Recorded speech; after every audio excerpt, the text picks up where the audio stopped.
y'all, how y'all doing? Today we have a very special guest here.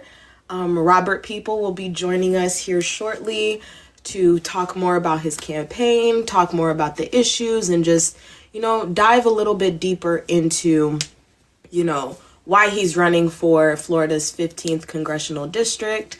I'm really excited to have him here. I did see him in Lisa's live last week.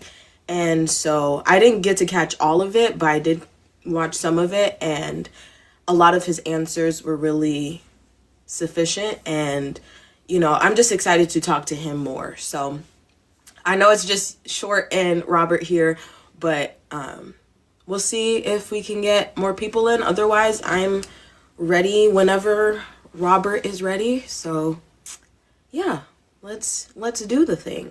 I know Bill is live, so a lot of people are watching Bill, which is like totally fine. But obviously this was recorded, so if people aren't able to catch this live, it will be up on my YouTube channel for people to see, in case they do want to watch it later. Hello, Robert. Thank you for being here. I'm excited to have you here. Bree Woodson tagged you in my video, and so I'm thankful for her for making this connection. And to start us off, I know there's only like two people in here, but why don't you go ahead and introduce yourself and share a little bit more about what made you decide to run for Congress? Well, thank you, Chelsea. Thank you for inviting me to this. I definitely appreciate the opportunity to be able to speak here. No matter how few people are here, that's fine. Everybody, matters. Everybody makes a difference. And Bree Woodson, I know her primary is coming up, so I'm rooting for her.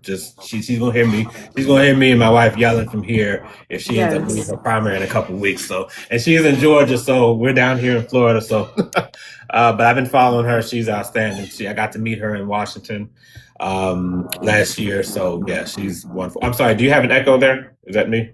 It's probably me. I can. And I have a microphone here, but I can always switch if I need to. Okay. Is the echo still there? It's probably me, but Okay. I don't hear one, but yesterday I was on an interview and they heard it, but I couldn't. So if you don't hear it now, then okay.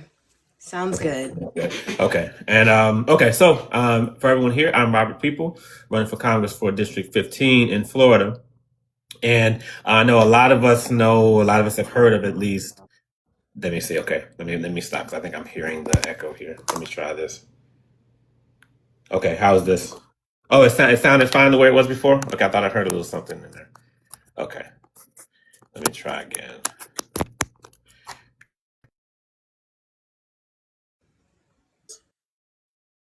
Say something again. This is good here. I think I heard Test the test. echo. Wait, try again now. Okay, test test. Okay, I think we're good.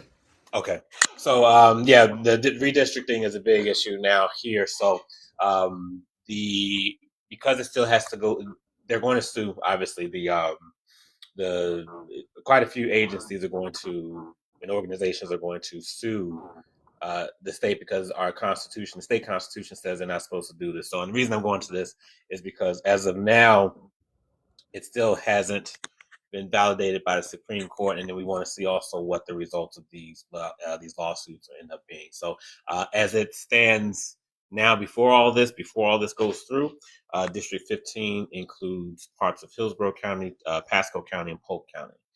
For those of you listening here, and for those who watch this later, what it ends up becoming, if everything is approved, uh, is it will still include some of Hillsborough. We'll end up losing Pasco County. I'm sorry. Excuse me. We'll lose Polk County. We'll have parts of Hillsborough, parts of Pasco. I think that expands a little bit, and then we'll pick up Citrus and Hernando counties. That's if this goes through right now. So, I decided to. I'm originally from Baltimore, Maryland. I'm a 21-year retired active duty Army veteran, and that's a big part of why I wanted to run for this office here. I learned during after about 4 years or so of being in the Army, I wanted to remember what I was taught by one of my by a command sergeant major as a young soldier, and that was to be part of the solution. You see something, say something. If you feel you can do a better job than the ones you are criticizing or speaking about or complaining about, step up and do that. And at the time, he was talking about as young soldiers how we were complaining throughout the units, complaining about our sergeants. And he said, you know what? Some of you have good ideas, so why don't some of you step up? Which surprised, well, at least to me, that surprised me because usually we're getting lectured by the by the senior leaders. We're Yeah. either getting lectured or getting beaten up about something. So when he said some of you had good ideas, I was like, whoa, wait a minute, that's a compliment. That don't sound right coming from him. But I wonder, like, was that me? Is there something that I have in my head that maybe might be a better idea than what we're seeing, something that can improve things?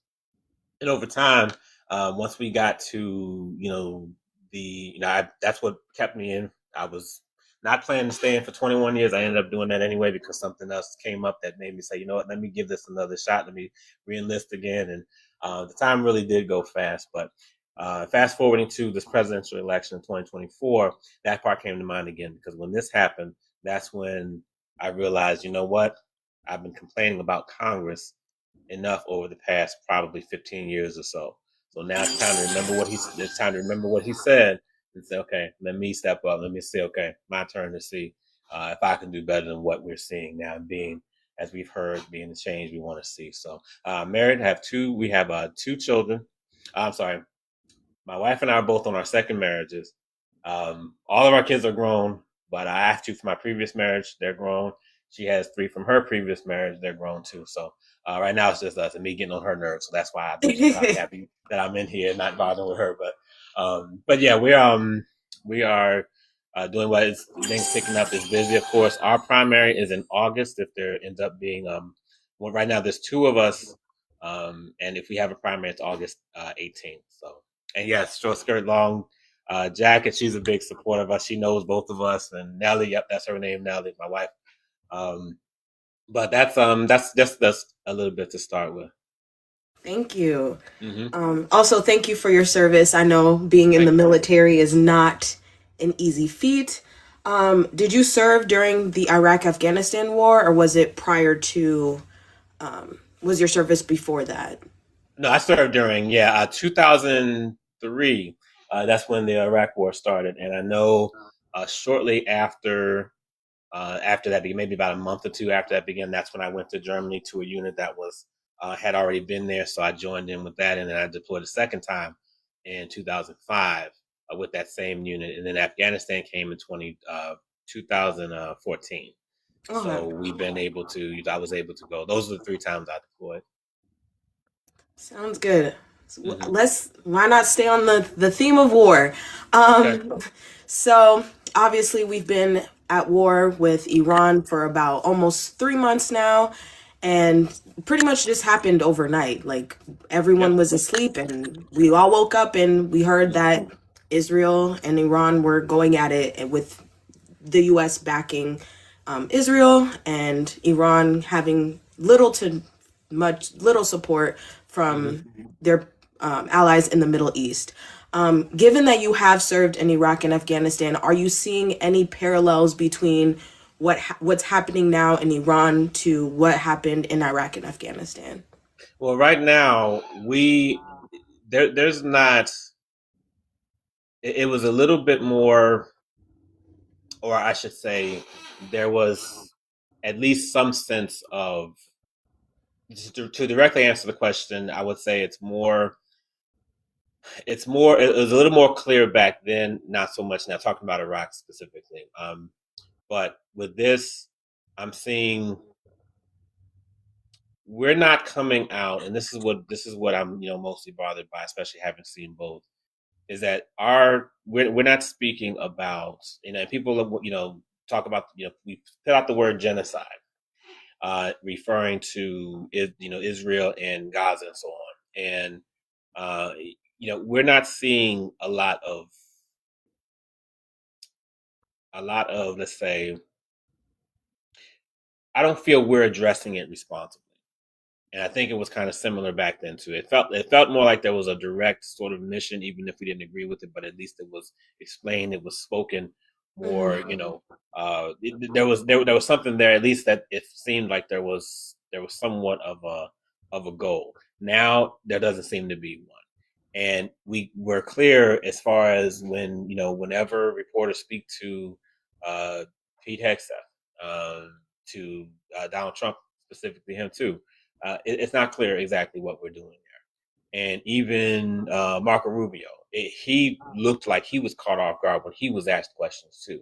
And I would say, other than our soldiers being pulled into the mix, I would say the um, maybe that's probably the biggest parallel, is that while they're trying to figure out what's going on, our service members, they're the ones who have to, they're there. And I'm sure it's probably a lot worse now than before, because at that time in Iraq, we were unsure as far as what the mission, once we, as on the ground, we understood it coming back, or Yeah, we understood before leaving, but on ground, we were kind of, it was still kind of up in the air. I think it's even more uncertain now. So to directly answer the question, just the service members being pulled into this, not really being entirely clear on ground how things look.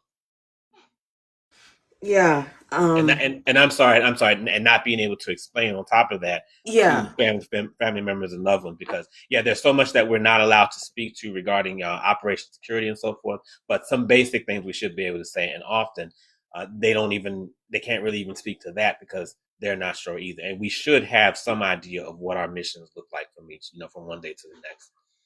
for sure. Mhm. If this war continues on into, let's say, 2027, what initiatives would you take as a congressman to put a stop to it, or at least try to bring peace talks to the table? Because Trump has tried a few times, sending Jared Kushner, sending other advocates on the behalf of the United States, but those deals aren't really following through. So, what would you do to kind of mitigate the war, to ensure peace in the Middle East, but also a lot of people are kind of on the fence about our support for Israel. So, how would you kind of mitigate those two problems? Well, and something else for your last question. The cost, that's a parallel to how much it costs from one day to Yeah. each day. That's always, the tax. It's always an astronomical cost. I'm sure it's more now, $2 billion per day. It was like that back in the day too. So that's another parallel, I would say. So for this question here, uh, this administration can't be trusted. So really, anything that they're doing, we don't, and I don't trust, and I'm not, and I don't want to speak for the American people, but I don't feel like, what I'm getting as far as as I'm talking Hmm. to my potential constituents, is that they don't trust them either. So I almost would say, yes, you expressed what they've done so far.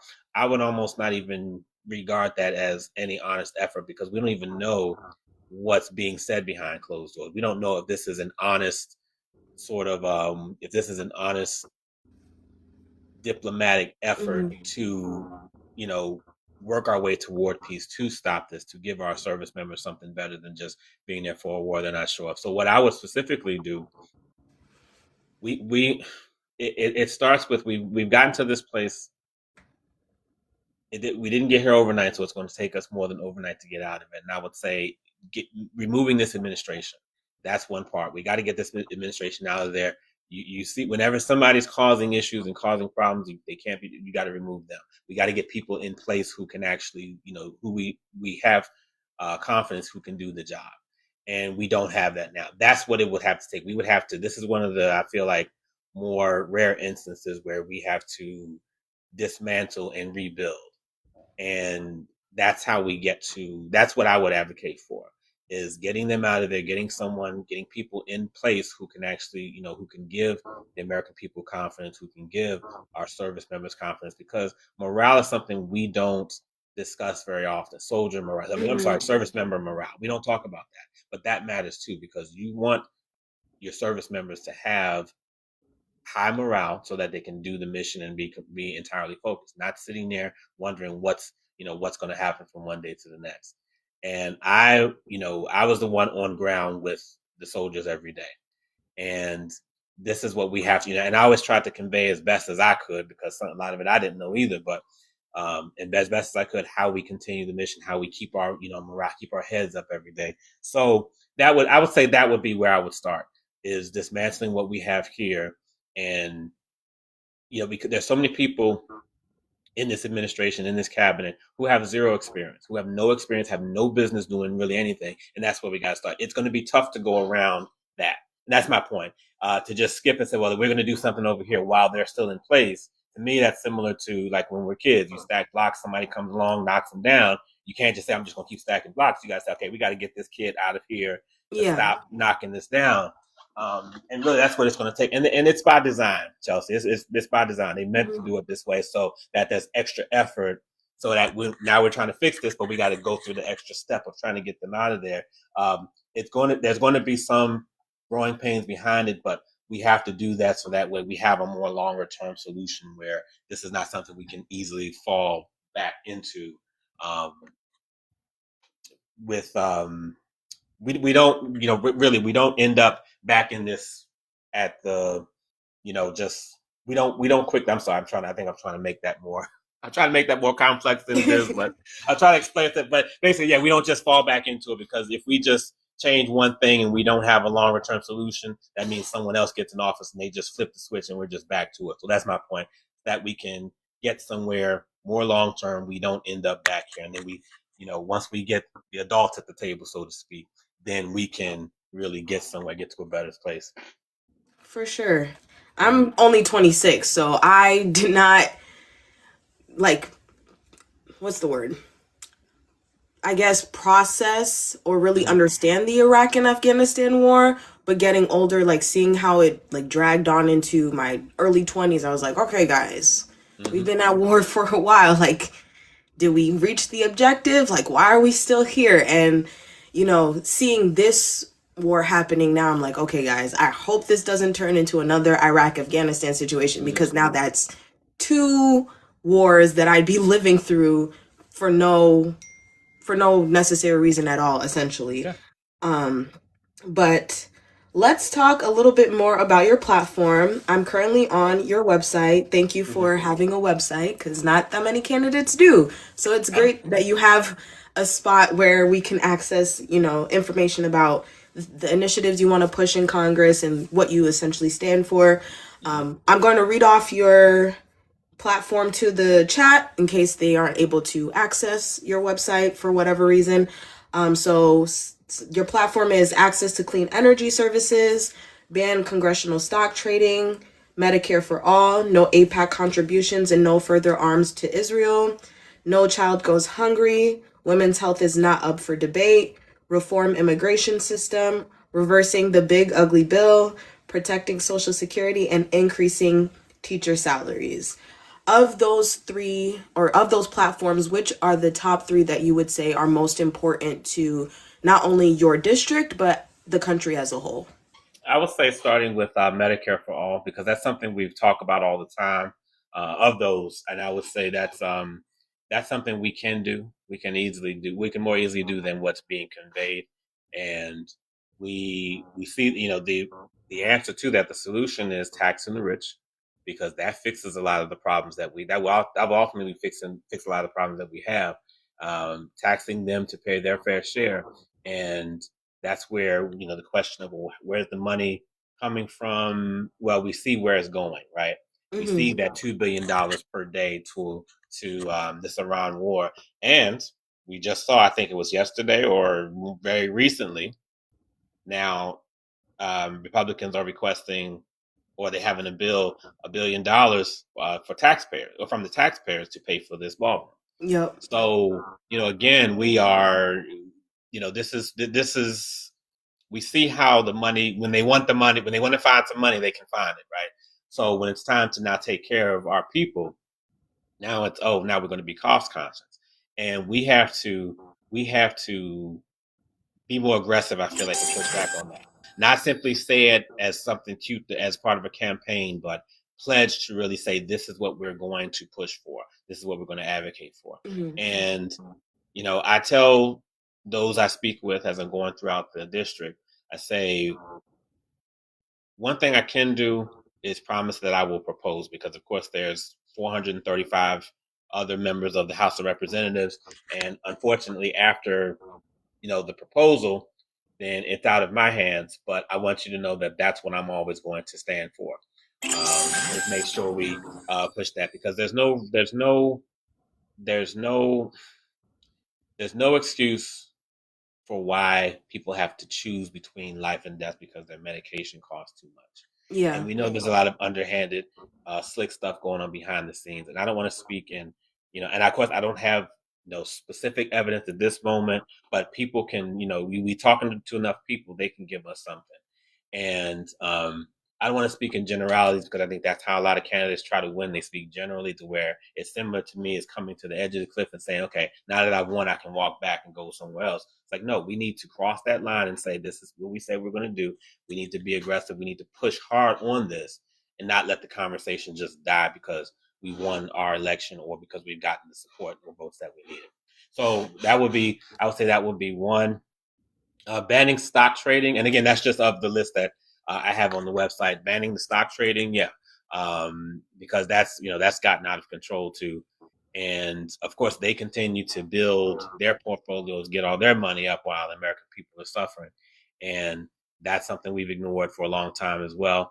So as far as there's comment in the chat, we should be thriving, not just getting by. Yeah, absolutely. We have, I can't remember, I'm sorry if you read this off. I know I wanted to talk about increasing or affordability. I don't think I had that on there yet because we were working on some specific policies to add to that.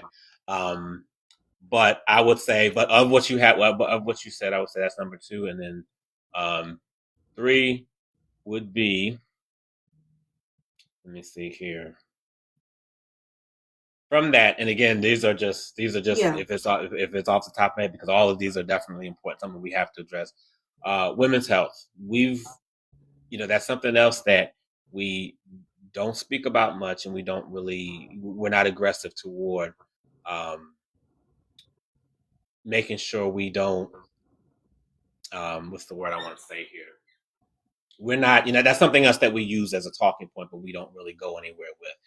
And specifically, I wanted to say that and I know I got to watch saying certain things on the live. So let me see. Let me put this, as far as what I have there. What you see there too is that it's not just some of the main issues we're seeing regarding reproductive rights. There we go. Reproductive rights. That's what I'm looking at.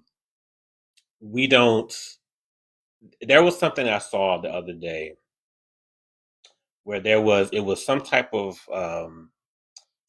committee, and all it showed was the picture. This was on a social media post, and there was nothing but men at that table. And wasn't aware what the discussion was, but it just, the heading said this and then it said whatever. And first question I had was, how is this a discussion about women's health and there are no women sitting at this table? Mm-hmm. There's too many discussions going on that involve women but don't include them. And that means, and people would respond, well, they're trained and did all this and that. No, training doesn't show you that. Training doesn't teach you anything other, different than what, or it doesn't teach you what women actually go. And I'm telling you, like, you don't understand, or you get it. But we are long story short, as men, we're too involved, especially in, as lawmakers, too involved in women's health, trying to tell women what to do with your bodies. And that's something we, again, need to not just talk about, but put serious legislation behind, to where it doesn't become easily where these, we're talking about Congress, we're talking about state representatives throughout the country. These bills that they're proposing are just outrageous. Mm-hmm. Criminalizing women for, like I said, it's not that word. People have said, don't say that word because that might get, I don't want you to get, but you know exactly where I'm going, I know right? what you're talking about. Yeah, it's they want to criminalize that, and it's like that's beyond ridiculous.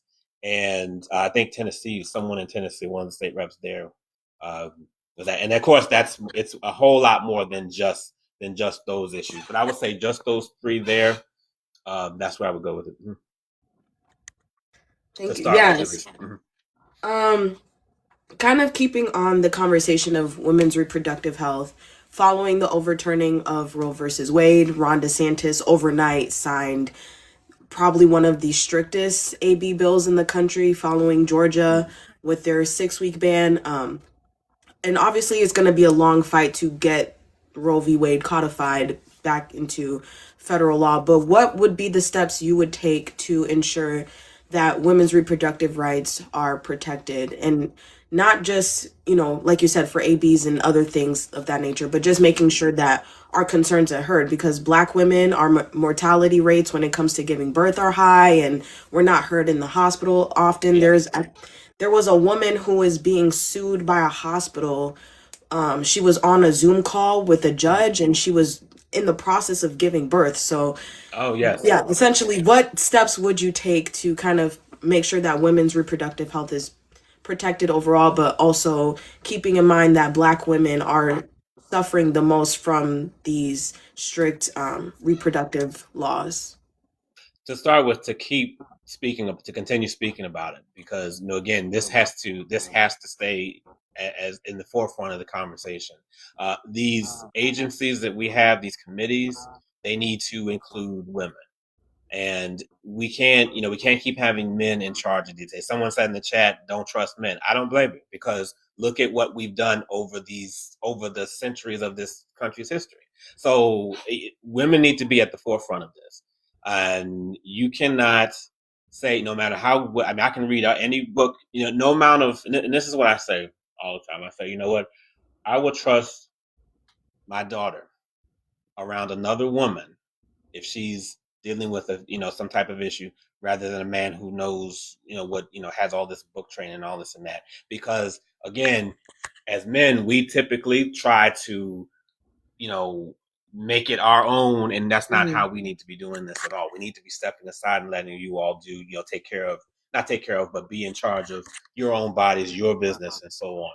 And that's what that these agencies, these committees need to be led by women, nonpartisan also, because again, when you have, and there's a lot we have to address, I feel like, with that, um, because when so much is partisan, especially on the federal level now, so it can't be it has to be a nonpartisan agency and a nonpartisan entity to where women's health involves, women are the ones who are at the forefront of that. So that would be, I feel, is the start of it. I was at an event, I say a couple of weeks back, and the topic of dismantling a lot of the misogynistic systems we have in place. That's how we fix it, not by changing things, not by inviting women to the table, because that's what they said. We don't want to sit at the table because that's like throwing us a bone. We want these systems need to be dismantled, because you can just kick us away, kick us off the table, and Mhm. we're just right back to where we were before. And that makes sense, because yeah, we figure, well, that's, and we've heard, you and I have heard this before too. Well, Barack Obama was president, so what's the problem? It's like, okay, so racism is gone just because he was Yeah. president, just because there's some successful Black people out there? No, that's a result of giving that, throwing that bone. And when it comes to women's health, women's reproductive rights, we don't need to be giving, just throwing a bone saying, let's do you a favor here. That's not a favor. That's doing what we're supposed to be doing. And we have to make it so that the government, we can't get ourselves, and we're trying to control everything ourselves. That makes sense. Yeah, it Hmm. does. Thank you. I guess going back to Medicare for all for just a little bit. Oftentimes when we hear people talk about Medicare for all, or the perception that MAGA or Republicans hear is like, who's gonna pay for this? This is gonna cost too much money. Hmm. I'm not sure the demographic of your district, but I did see that your district is represented by a Republican right Hmm. now. So how do you communicate to your constituents that Medicare for all is a benefit and not a cost that is a burden to them? Well, we're going to we're researching this now because someone mentioned this. I want to say a couple lives ago. I think it may be last week we were speaking about this. We're going to focus on the cost savings. I think often we look at how much something will cost, how much it's going to come out of your Mhm. pocket, the taxpayers' pockets. We're going to really put together some information on and add that to the website as well. What the savings will look like, because often, if you continue to tell people how much something costs, I can understand people would be skeptical, like, okay, well, maybe this isn't the best idea because it's still costing us money, even though it's less. Let's focus on how much less. Let's focus on what you get to keep. So that's what we're looking at. We're going to look at putting together what included in our policies will be um, the cost savings, what you'll be able to put back in your pocket with this being there. So that's what I want to make sure we focus on. Thank you.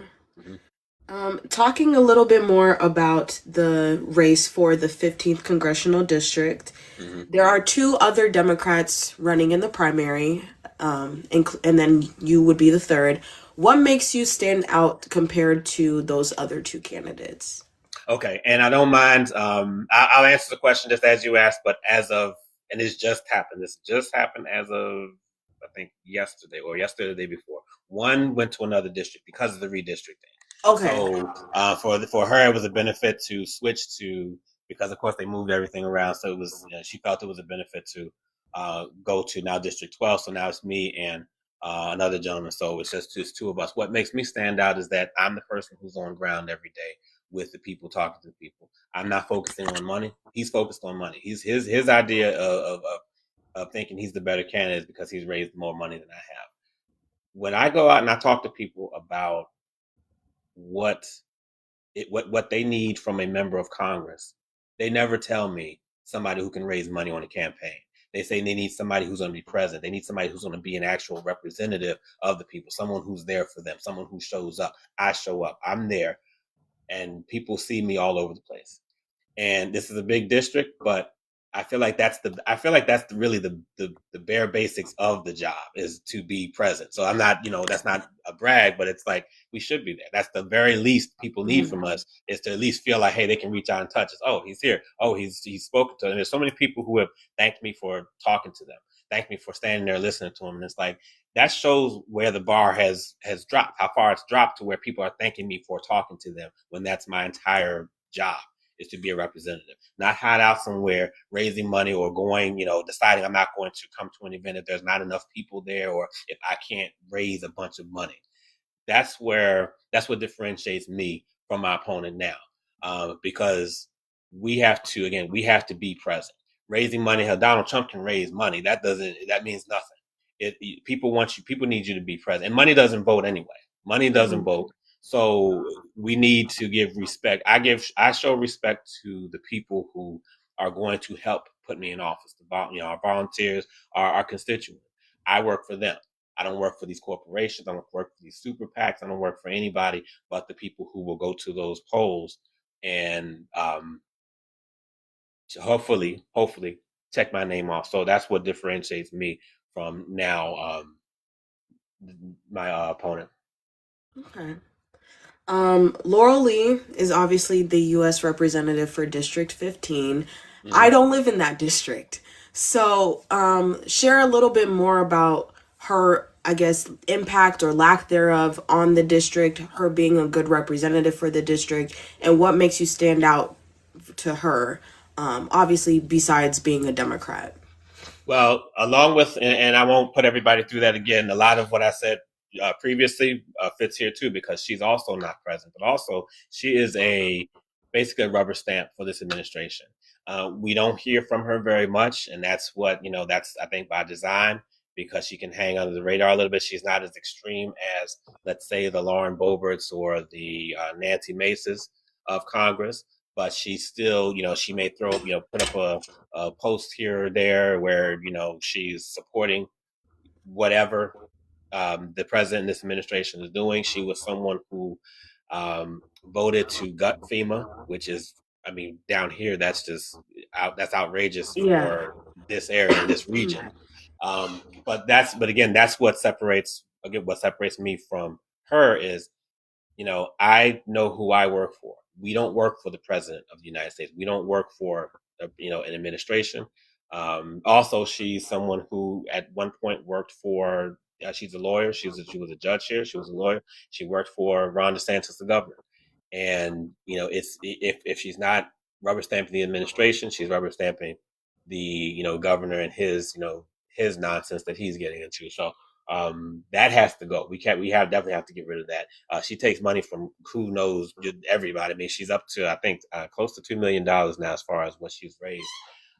But a lot of that comes from whoever, and that's what makes it easier to not work for the people. That's what I say too. Is if you want to know who somebody will work for when they get in office or for a representative as they're running for reelection. Look at who they get their money from, because because the one who pays you is the one you're going to work for.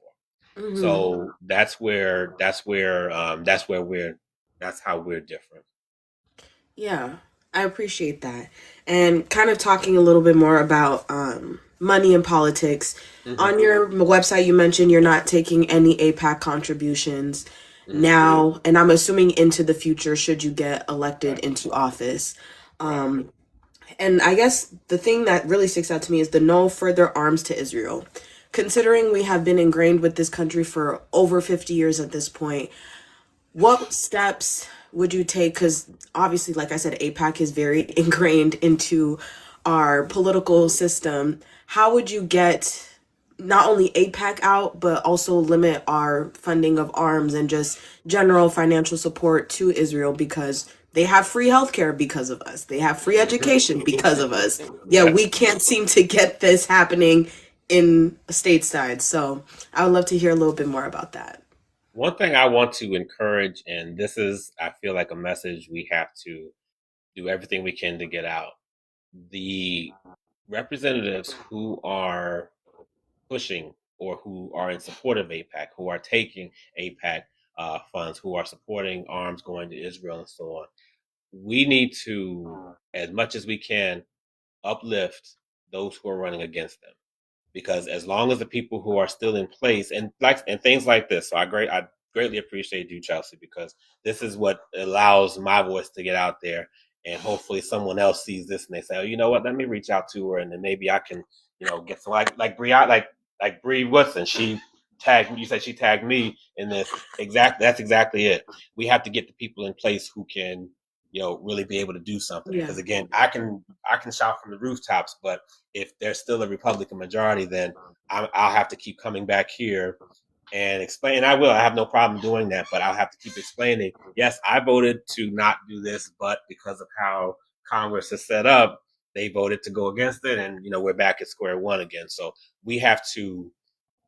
It starts at this level where we need to uplift the candidates going, and this is on the Democratic side too, not just going against Republicans, not just for my seat, but there are Democrats take, and I'm running as a Democrat, but we can't continue to pretend that we have to. I'm a progressive Democrat, but we also have to look at again our side as well and understand that if we have them, and there are a lot, there are more people. I'm glad that APAC is on the radar more now, to where people are saying, hey, maybe, and quite a few representatives are stepping back and say, okay, maybe we need to not mess with them too much. But there are some who are still, taking these funds from APAC. We can't say that's okay because it's on our side, because the whole issue is the people. That's what we're looking at. Hmm. So what I definitely would do is, encourage that. Let's give these grassroots candidates. Let's, whenever something like this comes up, let's try to, build from, to where we can sort of dismantle what we have in place. These establishment representatives who are not working for us. That's the way we get them out, and not continue with this politics as usual thing, because that's what's happening. We have these moderates coming in here. My opponent, my primary opponent, he's every bit a moderate. He's in favor of arms to Israel. He's in favor of APAC, and because he has that money, he thinks that he is the front runner. Which again, you don't decide that. Money doesn't decide front runner status, nor do we decide that. The people do. So that's what we have to. It comes with us, but I feel like it's the responsibility is on us, and as far as candidates, to help educate the people as well. Hmm.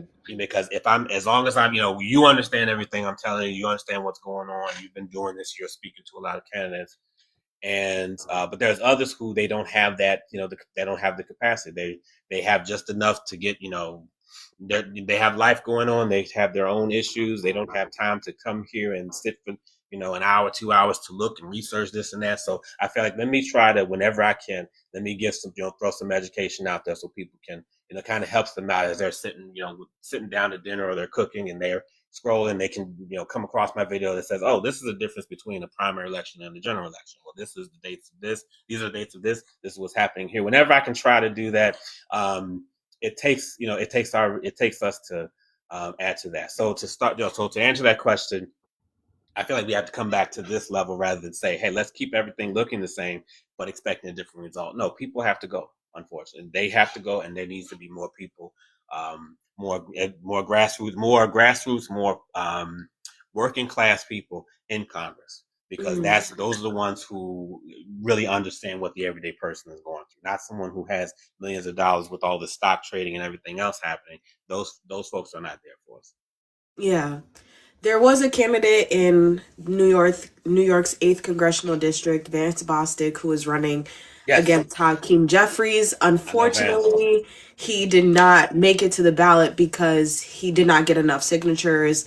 I think Hakeem challenged about 900 signatures or so, and so Uh, Vance was 160 something signatures short of being on the ballot. So right now, it's looking like Hakeem will win re-election, but who knows? Someone could. oh man. Yeah, I know. I I saw was Vance's video and I was like, you've got to be like, this is not like I was so hopeful that somebody was yeah, going to take Hakeem out, yes. but yeah, Oh man. he yeah. So that is Ah, a little disappointing, especially for New York's 8th congressional district. And just hearing how much Hakeem has been in support of Israel, it's just like, it's really disheartening. But yeah, I'm hoping anybody, if you can get enough signatures or if you can, rally behind the people to get Hakeem out, that'd be great. But we don't want a Republican, but if you yeah, can find a yeah. Democrat replacement, Hmm. that'd be great. Kind of talking a little bit more about the Democratic Party. Since you're running as a progressive Democrat, what are Hmm. some of your qualms with the Democratic Party as it stands today? Well, right now, the idea, and this is, man, I have no problem with this getting out because that's part of who I am. I'm not someone who calls everybody out and don't call my, I have my issues as well. But when it comes to this here, when we hear the party specifically, especially party leadership, say things like, we're here to get Democrats elected. Hmm. Okay, which ones? Because if you're also behind the scenes gatekeeping and handpicking who you want in there, while you have grassroots candidates, doing what trusting in what you're telling us and trusting and saying, hey, you know what, you're going to have our backs when we run. That's not acceptable. Because in the back of your mind, you're saying, well, no, we don't want that person. We want this person over here.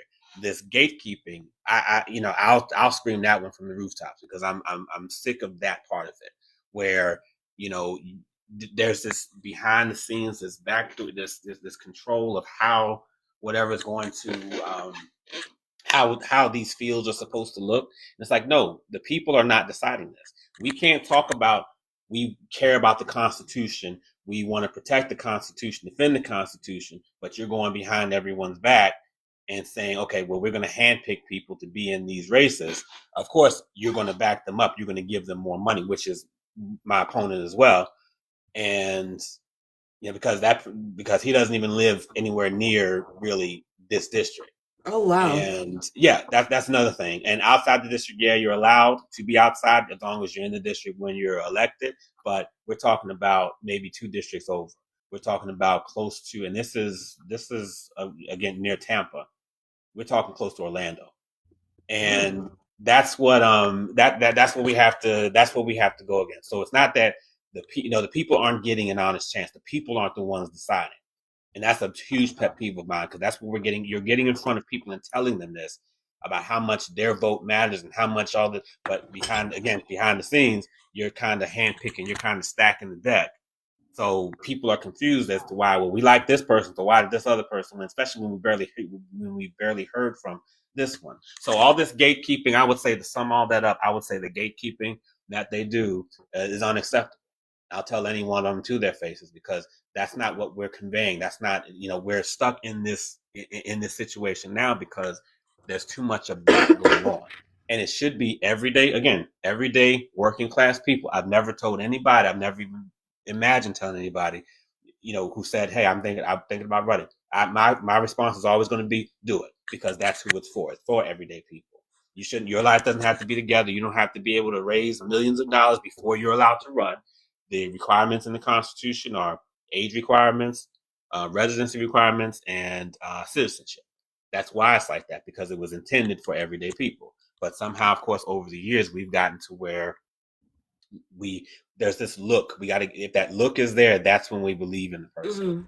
Mm-hmm. But again, this is public office, so it's not supposed to be harder to get into. We got that along with these the fees that we have to pay with all these petitions, things like that. Like you just said about Vance, like things like that. It's like that's not what public office was meant for. We have to get back to allowing people. Yes, it creates a larger field. Yes, it's, now people have maybe a tougher decision to, when you have now 10 candidates rather than just 5, or maybe, just a smaller handful. But let's remember, if we're trying to protect the Constitution, we're trying to make things fair for people and everyday people to run, that's what we have to go back to. And it's going to be painful for a little bit. But, again, if we accept the gatekeeping, if we accept that they're doing all this behind the scenes and being slick with whatever, of course, that's discouraging people from continuing to run. I had a talk with a friend earlier today, and I said, sometimes, we think that if we're not as successful as we see someone else being, that we're doing something wrong. I said, most of the time it's not. Most of the time we're getting exactly the results we're supposed to be getting, because as grassroots candidates.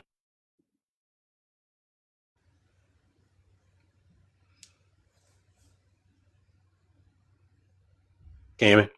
Yes, yes. Okay. Sorry about that. This other microphone went off, but that's basically it. That would be the main message I would have, is that you're telling us one thing, don't do something else behind our backs. If you Mm-hmm. feel, if there's something that we as candidates need to do better, let's talk about that. Have the conversations with, about that. Don't just sneak somebody in the race. And that's something, again, within the party. As a matter of fact, it just happened a little bit outside the district, in the mayoral race, where this one person lost, because someone was kind of thrown in at the end to split the vote, so someone above that person could end up winning. It's like things like that. That's beyond unacceptable there. Yeah. Let's see. And I'm sorry, So, I feel like I went way oh more than. no, no, you're good. Please, this is your Yeah. opportunity to speak and share. So, however long your questions or answers are, I'm here for it. So as you know, there's black representation at the federal level is Mm-hmm. a small percentage. Recently, the 4 black congressmen, Republican congressmen, all decided that they're not running for reelection. So, Mm. what does being a black man running in Florida, what does this race mean to you from that perspective? Being able to be a new face of representation for not only just black men, but for the Democratic Party as a whole. We need, the idea of, let me plug this in. Representation is about more to me than just being, a face on, in Congress, or being just present there. But, I want people to see that, who Congress belongs to. I want people to see who Congress is supposed to work for. And I want people to see themselves in the government. Uh, what it means to, and I'll start with what you said first, as far as being a black man. I want, other black men, black women, to see themselves again, to be able to see, not just see. And this is why I don't know what your opinion is of Jasmine Crockett. But, when I see people like her, who are authentically themselves. And of course, that rubs people the wrong way if she speaks, because she speaks like this and all this. But that's, young girls are seeing that and they're saying, you know what, I don't have to speak proper. I don't have to, as they say, as many say, sound white or whatever it is. I don't have Mm-hmm. to, unless that's naturally how someone speaks, because that they got on me for that too. They said, they always say I sounded white and all this and that. But she's very intelligent. Obviously, she knows her stuff. And this gives us I would say younger, especially younger black kids, the understanding, hey, I don't have to look, I don't have to change who I am to have a seat at that table, to be there. Um, that's always what I've been, what's been important to me too, is being able to show up, being authentically myself. And of course, um, being able to be a good representative as well, not just go off, go crazy, act, lose my mind with stuff, but but to be someone who can be successful in this position. And my success is based on based on the people's success. So I'm only successful when they are talking about my my potential constituents. And regarding just as a Democrat, there's a lot of people, non-black folks, of course, who they want to see diverse representation. Bless you. I don't know if you're sneezing there, but I think that's bless you. But Thank you. they want a diverse representation. They're okay. They want to. I mean, some have straight up told me we want to see. We want to see black people in there. We want to see black representatives because you have a perspective that we don't understand, but we want to see that. We've seen. Someone told me this. As a matter of fact, I think a couple weeks ago, we've seen the white perspective. We've gotten that over the centuries. It's time to see other people. They want to see other people in office. And again, it's not just to go there and all we're talking about is being black, but we are part of this country, and we don't need to continue to be apologetic for existing, apologetic for demanding a seat at the table, not wanting, not asking, but demanding a seat at the table. When in a lot of cases we're the ones who put the tables together, but that's another topic for a different day. Yeah. But I want people to be able to see again who this is meant for, and we're getting to that place. We're about 6 months from the general election. Oh yeah, we're right at 6 months before the general election, and of course things are starting to get a little chippy in some of these races. Yeah. And I'm not going anywhere. I don't care how much money my opponent has. I don't care who else gets involved to help him. Whatever the case is, I can be real stubborn. And when it comes to that, and I'm stubborn for the people, not just for me. I'm not doing this, specifically for myself, but I'm understanding what the goal is. The goal is not raising money. The goal is not even beating my opponents. The goal is helping the people of this district and ultimately the country. I focus on that. All the other stuff's going to come in there, but that's not, that's not something that we're used to. And I want to be a different voice. I want to be able to show people, hey, wait a minute. This is something that's achievable. So we can definitely make that happen. Thank you. Touching a little bit on immigration. I am a daughter of immigrants. My parents came to the United States in the 90s. They both became naturalized citizens in 2011. But now with the Trump administration potentially denaturalizing millions of citizens, they're a little bit concerned. They're like, what does the future mean for us? What does the future mean for you, since you have birthright citizenship and the 14th Amendment is being heard by the Supreme Court? Just all the complexities surrounding immigration. You mentioned on your website the last significant piece of immigration legislation was introduced about 40 years ago. And so what priorities as far as immigration goes are important to you? Like, what reforms would you like to see for our immigration system? Because someone who came in 1993 becoming a citizen in 2011 is like roughly 20 years of waiting to become a citizen, quote, doing it the right way. So what reforms would you like to see on the federal level, and what ways would you work across the aisle to push for comprehensive immigration reform? If something takes that long, and you just alluded to this, if something takes that long for somebody to do something the right way, that's a problem. When you're talking about a system we put in place. So first I would say, and then we had ICE, and ICE has been around for a little bit, but we've seen how they behaved last year. So we need to get rid of them. We need to abolish ICE altogether. Not reform them, not reform or defund, but get rid of them, abolish it altogether. We have to almost, I feel like, start from scratch with this. Not punish the people who were here, who came and did everything the right way. Not punish them, because our system is what screws them. It's what messes a lot of immigrants up. And that's why I said, I think I mentioned this earlier, where I said, what we put in place has to be something that, well protected, that someone can't just come in there and just mess with. Like right now, ending birthright citizenship, it shouldn't be that easy. But it feels like almost that it is. because now they're just, all the guardrails are off, all the rules out the window, so they're just doing whatever, and it's just that easy for them to go into. It feels like going to a computer elite now. Now you're here illegally. Last like you haven't done anything over the past 20 years, which is sadly very common. So to start with, we got to go to the beginning of this, and say, hey, we screwed up, so we need to, and again, obviously within reason, but we need to look at our system, find out why it takes so long,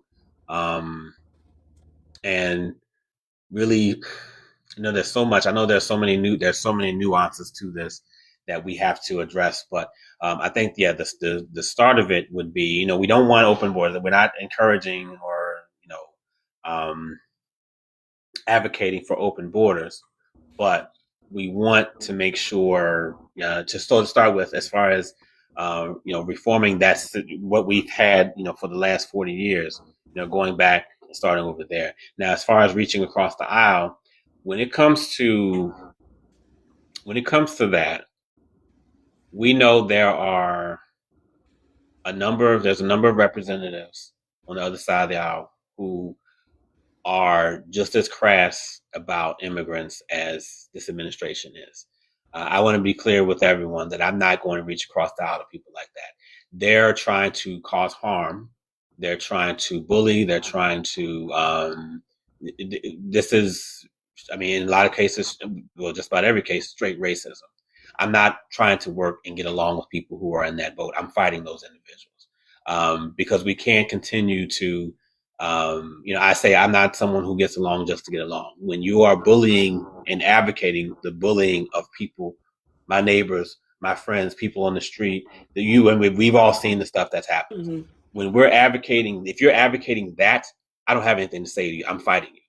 I'm the one who's going to stand up. And that's why I say I'm not running as a moderate, because I'm not going to find a way. Let's be nice. Let's try to, can't we all just get along? No, we're not going to get along when it comes to things like this. Now, there's a lot of issues that we can definitely get along that are not harmful to the American people.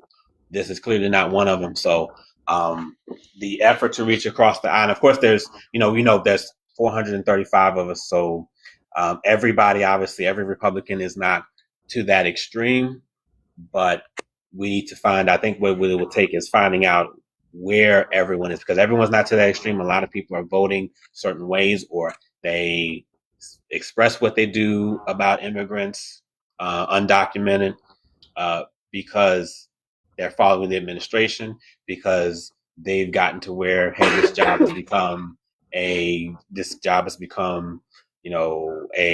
it's kind of cushy for them, so that, hey, if they can just hold the seat and not ruffle too many feathers, they'll just go along with, because Republicans, of course, have all three branches of government. So, I'm sorry, the three chambers. So they have the three branches, but House, Senate, and the presidency. So they'll just vote, and that's basically like my opponent, Laura Lee. That's kind of where she is on it. She'll speak a little bit about it. She'll vote that way, for the administration, and you don't really hear from her much. Those are the ones where it's clear their agenda is trying to keep the seat for as long as possible, to rubber stamp everything for this administration. There will be an effort to find out, okay, well, who's not quite to that extreme, and we need to, really work with them to say, okay, you're not all the way there, so we can convince you to say, hey, this is what right looks like. Not ask you, not beg you, not do any of that. You don't beg people to stop bullying you, because bullies almost never stop when you do that. So we do have to reach across in those efforts, in those instances, but not to the Randy Fines. And I think people in Florida know exactly who he is. District 6, not reaching across to speak with people like him, not the Nancy Maces, no one who is directly attacking and advocating the attacking of immigrants. No, those aren't the ones I reach across the aisle for. Those are the ones I will have very harsh words for. And those are the ones we say we need to be, in those cases, we got to fight. Somebody has to fight for immigrants here.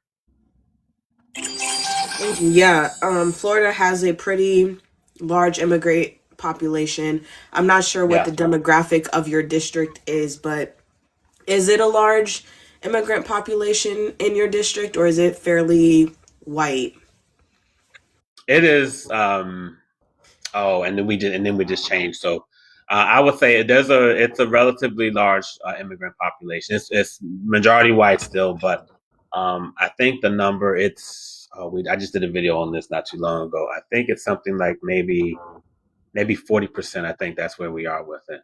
So I think that's where we are now. I don't know what the numbers become because now we're still sort of analyzing how the new district is going to look. So I want to make sure I have both um, in case nothing goes through. Mm-hmm. um, but that's where we're at. So I think the number again is close to 40%.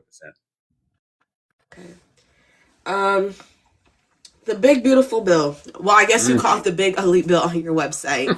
Um, Yeah. we have seen the repercussions of Trump's economic policies, specifically right now, Mm. with gas prices. I'm in Minnesota. Gas has reached 4.29. I don't know the last time it hit 4.29, but it hasn't been within my like since I've been able to drive. I've never seen it as high as 4.29. Yeah.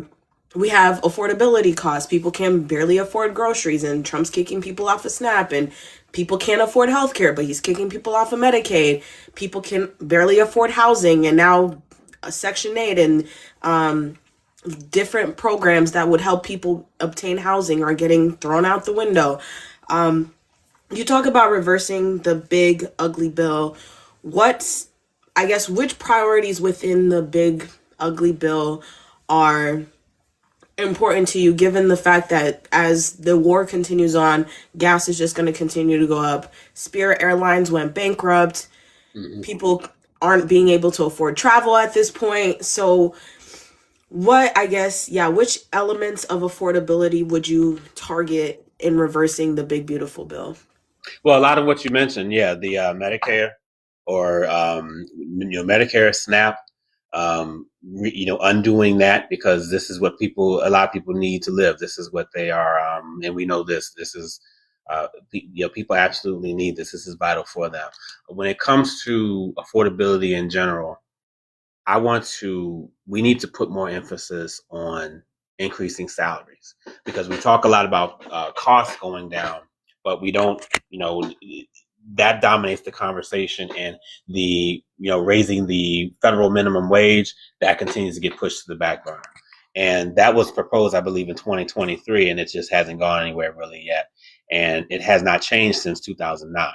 So that's what we need to really get. And someone commented and said we need to have a thriving wage rather than just getting by. And I completely agree with that. That's something I said, as a matter of fact, at a forum on Saturday.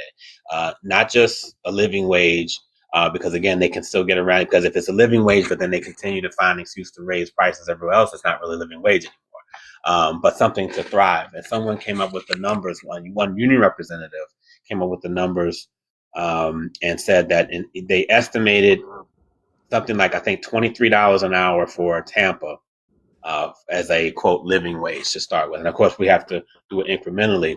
But that's what I want to think about too. Is that let's not just go to raising it, but let's get it to a place where people can feel comfortable and have money to not only spend but have left over. Because I think often we feel guilty having little extra money. It's like, oh no, we're not supposed to have that. It shouldn't be that way.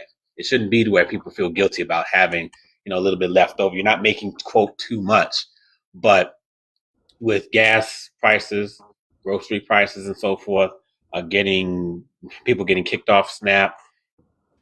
This is why, again, this administration needs to go because they're the ones causing all this harm.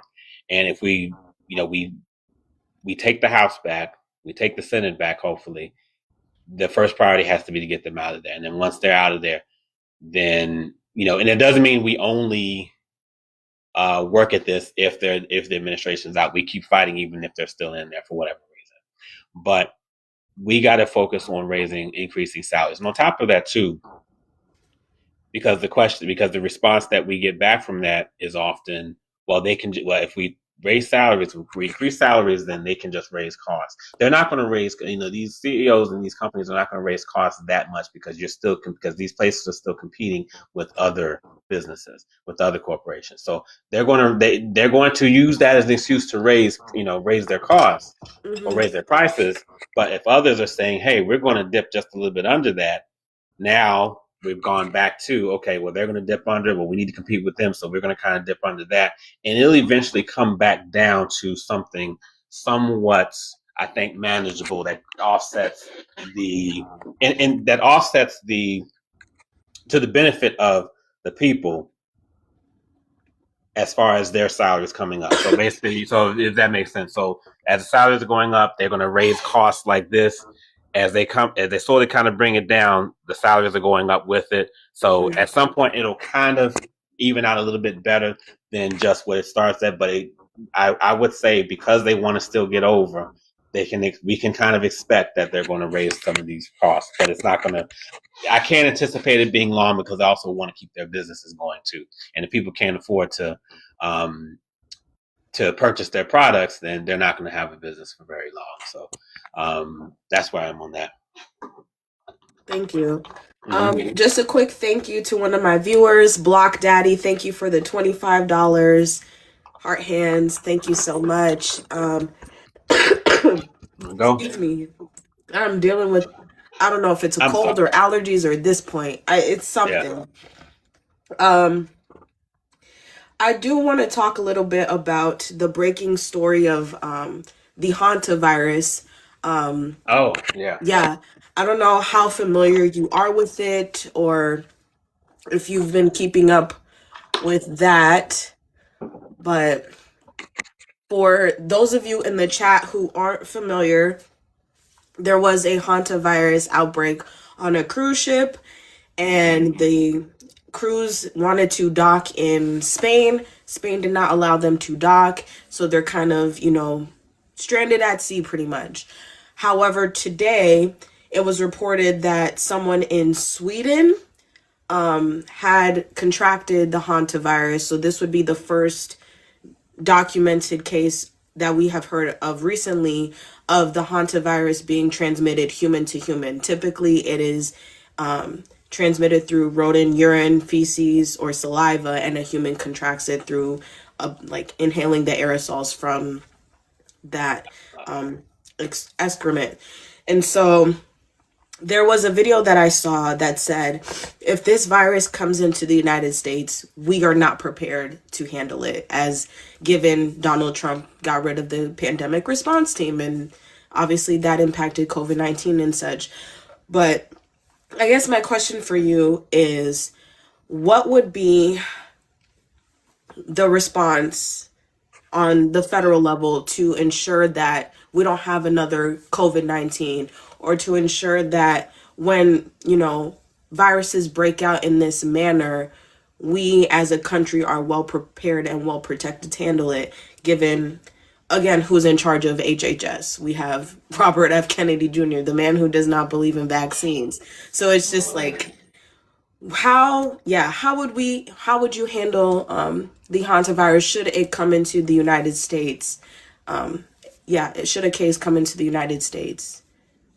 This is the reason, again, we need to aggressively go after removing this administration from office. It's because, again, if they're just going to undo everything we do, if they're still there, that'll continue to be a problem. And I wasn't following complete. I know it happened on the ship. I didn't know about they were trying to dock in Spain. I didn't know about that part.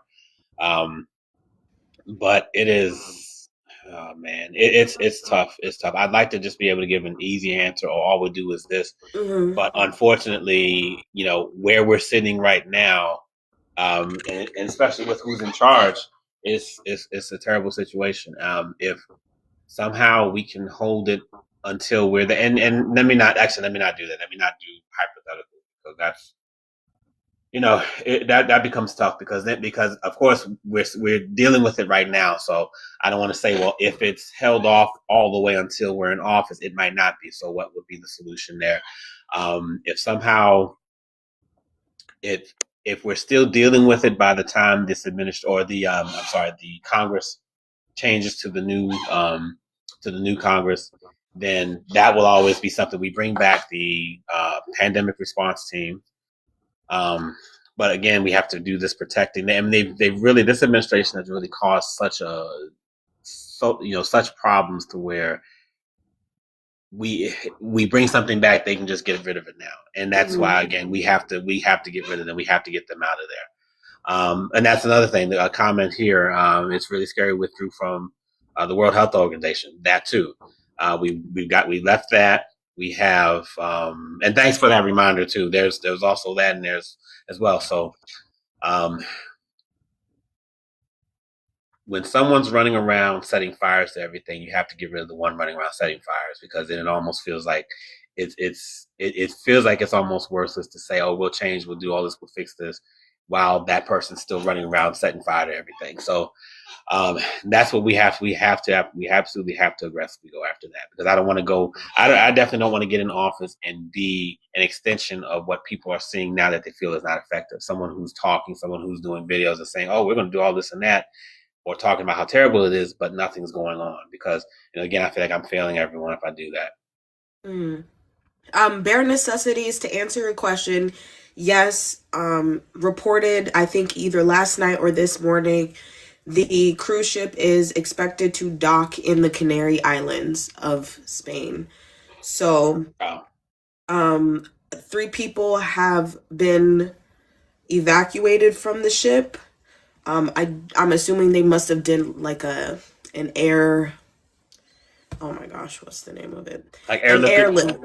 Yeah, Yeah. they airlifted them from the Mm-hmm. ship. But so far, there's been 3 confirmed unalivements. So it's a Yeah. very serious virus. The World Health Organization is saying that it's a low risk for the like being a global pandemic. Mm-hmm. But they did say it's not on the level of COVID-19. However, countries should still be prepared should the virus break out further, because there was 157 people on the ship. Lots of them were from Europe though, so it'll probably stay contained within those European countries should it escalate, but we never know. We thought COVID was contained in Mm-hmm. China, and then they went to Italy, and then the person left Italy and came to the US. Mm-hmm. So we never know exactly what could happen, but yeah, us not being in the World Health Organization definitely has detrimental impacts on just the overall health and safety of the American people should another C-19 happen. Yeah. Um, let's see. Um, does anyone in the comments have any questions? If you do have any questions for Robert, feel free to leave them in the chat, or you can request up. Um, I personally think it's easier to just request up. That way there's not like a misconstruing of tone or anything like that. But if you don't feel comfortable coming up, you're more than welcome to leave your comment in or your question in the comments, and I will read it off for Robert and get you an answer. But thank you all so much for joining. This has been a really great conversation so far. Um, yeah, I'm just real. This for some reason these midterms are making me really excited. Yeah. Never was a huge fan of the midterms, but this year really feeling the energy. Lots of Mm-hmm. grassroots candidates, lots of people who are working Yeah. people running in races, and it's just great to see. There are lots of incumbents being challenged. So I'm just like, I feel very optimistic that there will be definitely new faces Yeah. in Congress should it all work out. But we Yeah. never know. Uh-huh. We never know with these races, especially with the redistricting in Mm. Virginia and Texas and Florida and Louisiana and Alabama, and now Tennessee's throwing their hat in the mix to Yeah. redistrict, and it's just like, okay, like guys, you guys have constitutions. The redistricting is clearly outlined in your Yeah. constitution. Leave it alone. But yeah, it just very interesting midterm season to say the least. Yeah. Um, And I'm encouraged too to see that, because yeah, it's definitely great to see. We want those who are primary. And I'm sorry, did I interrupt you? oh no, go ahead. I was like, it's and that's why Vance. I got to talk to him, because I knew I was gunning for him to get in this thing and do something. So I know he had some issues. They were trying to challenge and stuff, and now he's off the thing.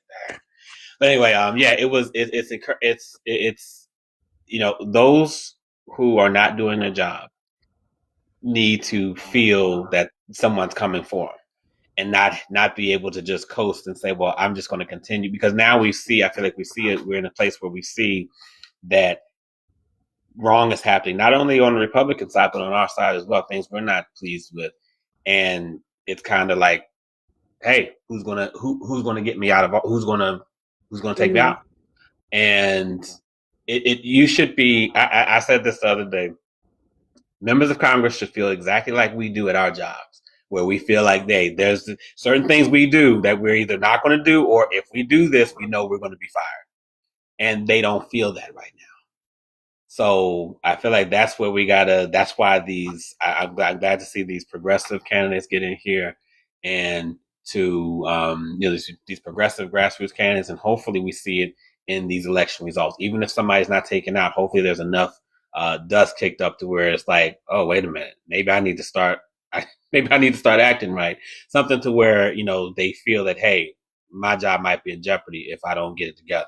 And maybe they'll start acting or doing what they need to do in that case. But I'm encouraged to see that. I think, I don't know if you know Ashley Bell from North Carolina, if you talked to her yet. I have But not, but okay, she's someone I was excited when she ended up winning her primary, but I was so encouraged, and I was so this is kind of funny, but I was so excited that I shouted to my wife, "Oh, she's in the lead," when the race just started. I think this was, what is it, April? I think, when was her race? I think it was March. March, It was probably March. I yeah. think North Carolina. Yeah, and I think it was like 1% of the vote in, and I saw that she was up by 10 votes. I said, she's ahead, she's ahead. I was like, And my wife was like, oh, well, who, what? Somebody won? I was like, no. I said, I'm sorry, it just started, so never mind. But that's how excited I am to see, grassroots people getting Hmm. in there and really being able to do something, because people are tired. And I think the thing is, the voters are tired too. This is not just a bunch of us getting in and nothing's changing. The landscape's not changing. Voters are done too. Voters are not, MAGA's not out there like they want us to believe, with these bots that they're programming and these pages and things like that. A lot of them are tired. They're jumping ship too. The ship is sinking. So that's why this redistricting, believe it or not, was not even we have a supermajority Republican legislature here, and even they were like, maybe we shouldn't do this. If we get too aggressive with this might backfire on us, and I feel Hmm. like it will. But we'll end up seeing. But I'm sorry, I think you were getting ready to get Um, into us.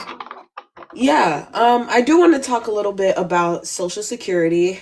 On your Mm-hmm. website, you mentioned increasing the Social Security tax cap because right now it's $176,000. You mentioned that Florida has the second largest population of seniors in the state, next to California. Um, I don't know if the, I guess the age demographic of your district, but what are constituents saying about Social Security and, their concerns about, especially those who haven't qualified for Social Security yet, if they've expressed any concerns about not being able to get Social Security once they do decide to retire? Mm-hmm. What are you hearing on the ground about Social Security specifically? Okay, and real quick, yes, sí, mi página está en español. So, yes, my page is in Spanish as well. So you can go ahead, and if and anyone on here, I know my wife is, she's Spanish herself. She says, some they can read. They're probably more comfortable reading Spanish. So she said, she kept getting on me, get your page in Spanish too. So, yes, it's definitely in Spanish. And Baltimore, someone else said that we're both from Baltimore. So, so great to see you on here. As far as Social Security, what I'm getting here is that, yes, we have a large population of seniors with, I think you said population. I have on there, your population, California percentage. We might be number one or number two, percentage wise. And what people are saying, they're terrified, because that's their entire, again, we know that's their entire income.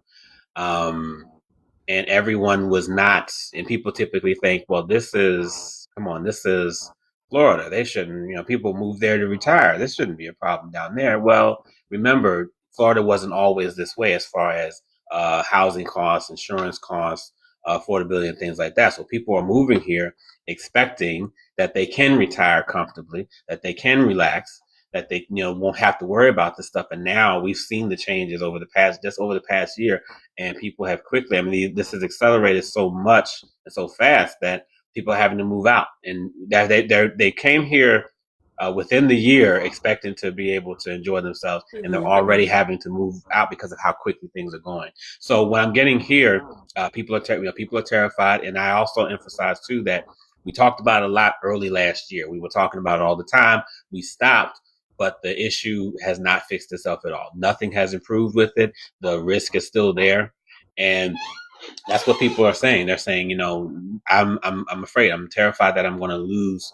Basically, I'm not going to have an income, and we shouldn't be there as a country. There's no way, especially when that's something that we promise that they're going to have their money.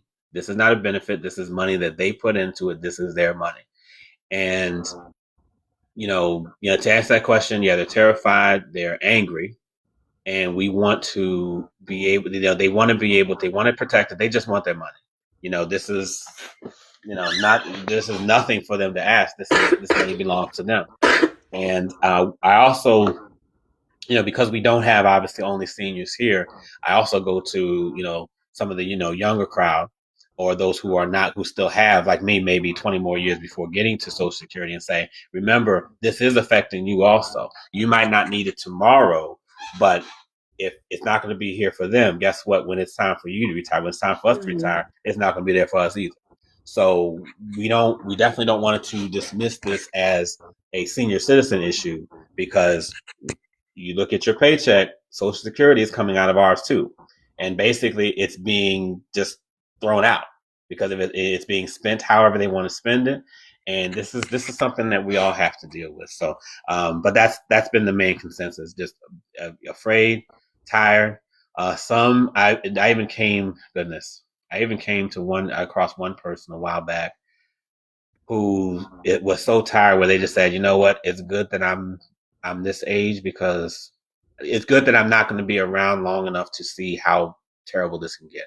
And no one should have to live like that or even think that way. Mm-hmm.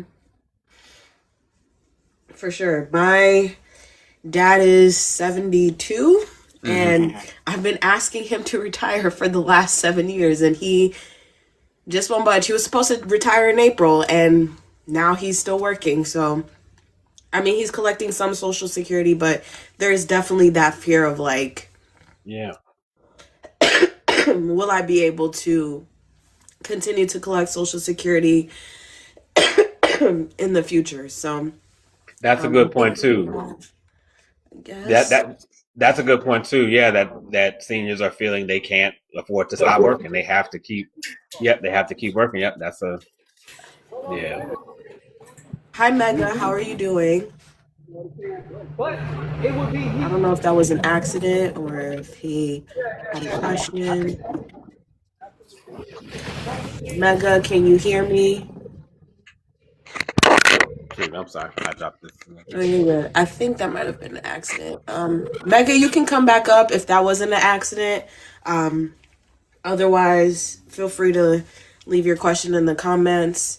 Yeah, I'm reading some of the comments now. People are saying, yeah, my mom got her letter from Social Security saying, oh, she could start collecting her benefits, but once it reaches, I think 2030 or 2035, she's only going to be able to collect 80% of the full benefits. And I'm like, girl, I don't know what I'm like, don't ask me. I probably won't even get Social Security. I'm 26, so I probably won't even get it.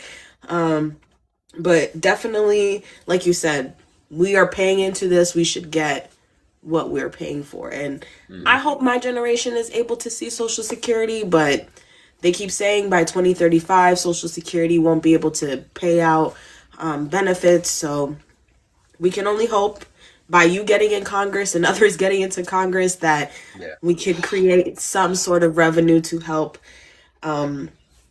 cover these costs. Because like you said, for a lot of people who are on Social Security, this is their only source of income. And we cannot expect people who are 80, 75 to continue to work themselves, to unalivement. not fair to them. It's not fair to us as a society to expect people to work until their very last breath. Yeah. I know it's not on your platform, but I'm assuming you care passionately about childcare and early childhood Yeah. education access. Being a father yourself, and obviously watching your kids grow up, what would you say would be the benefits of having universal childcare or just universal access to early childhood education? Well, this definitely allows, and thank you for reminding me of that because I think I want to see about adjusting. I know I have an area about that no child goes hungry. I think I want to maybe sort of combine those, or maybe I want to kind of. We're going to work on a policy for that, but I want to make sure those are addressed. So thank you. And um, there's at one point we were able, or people in this country were able to not have to have second and third jobs, or both parents having to work.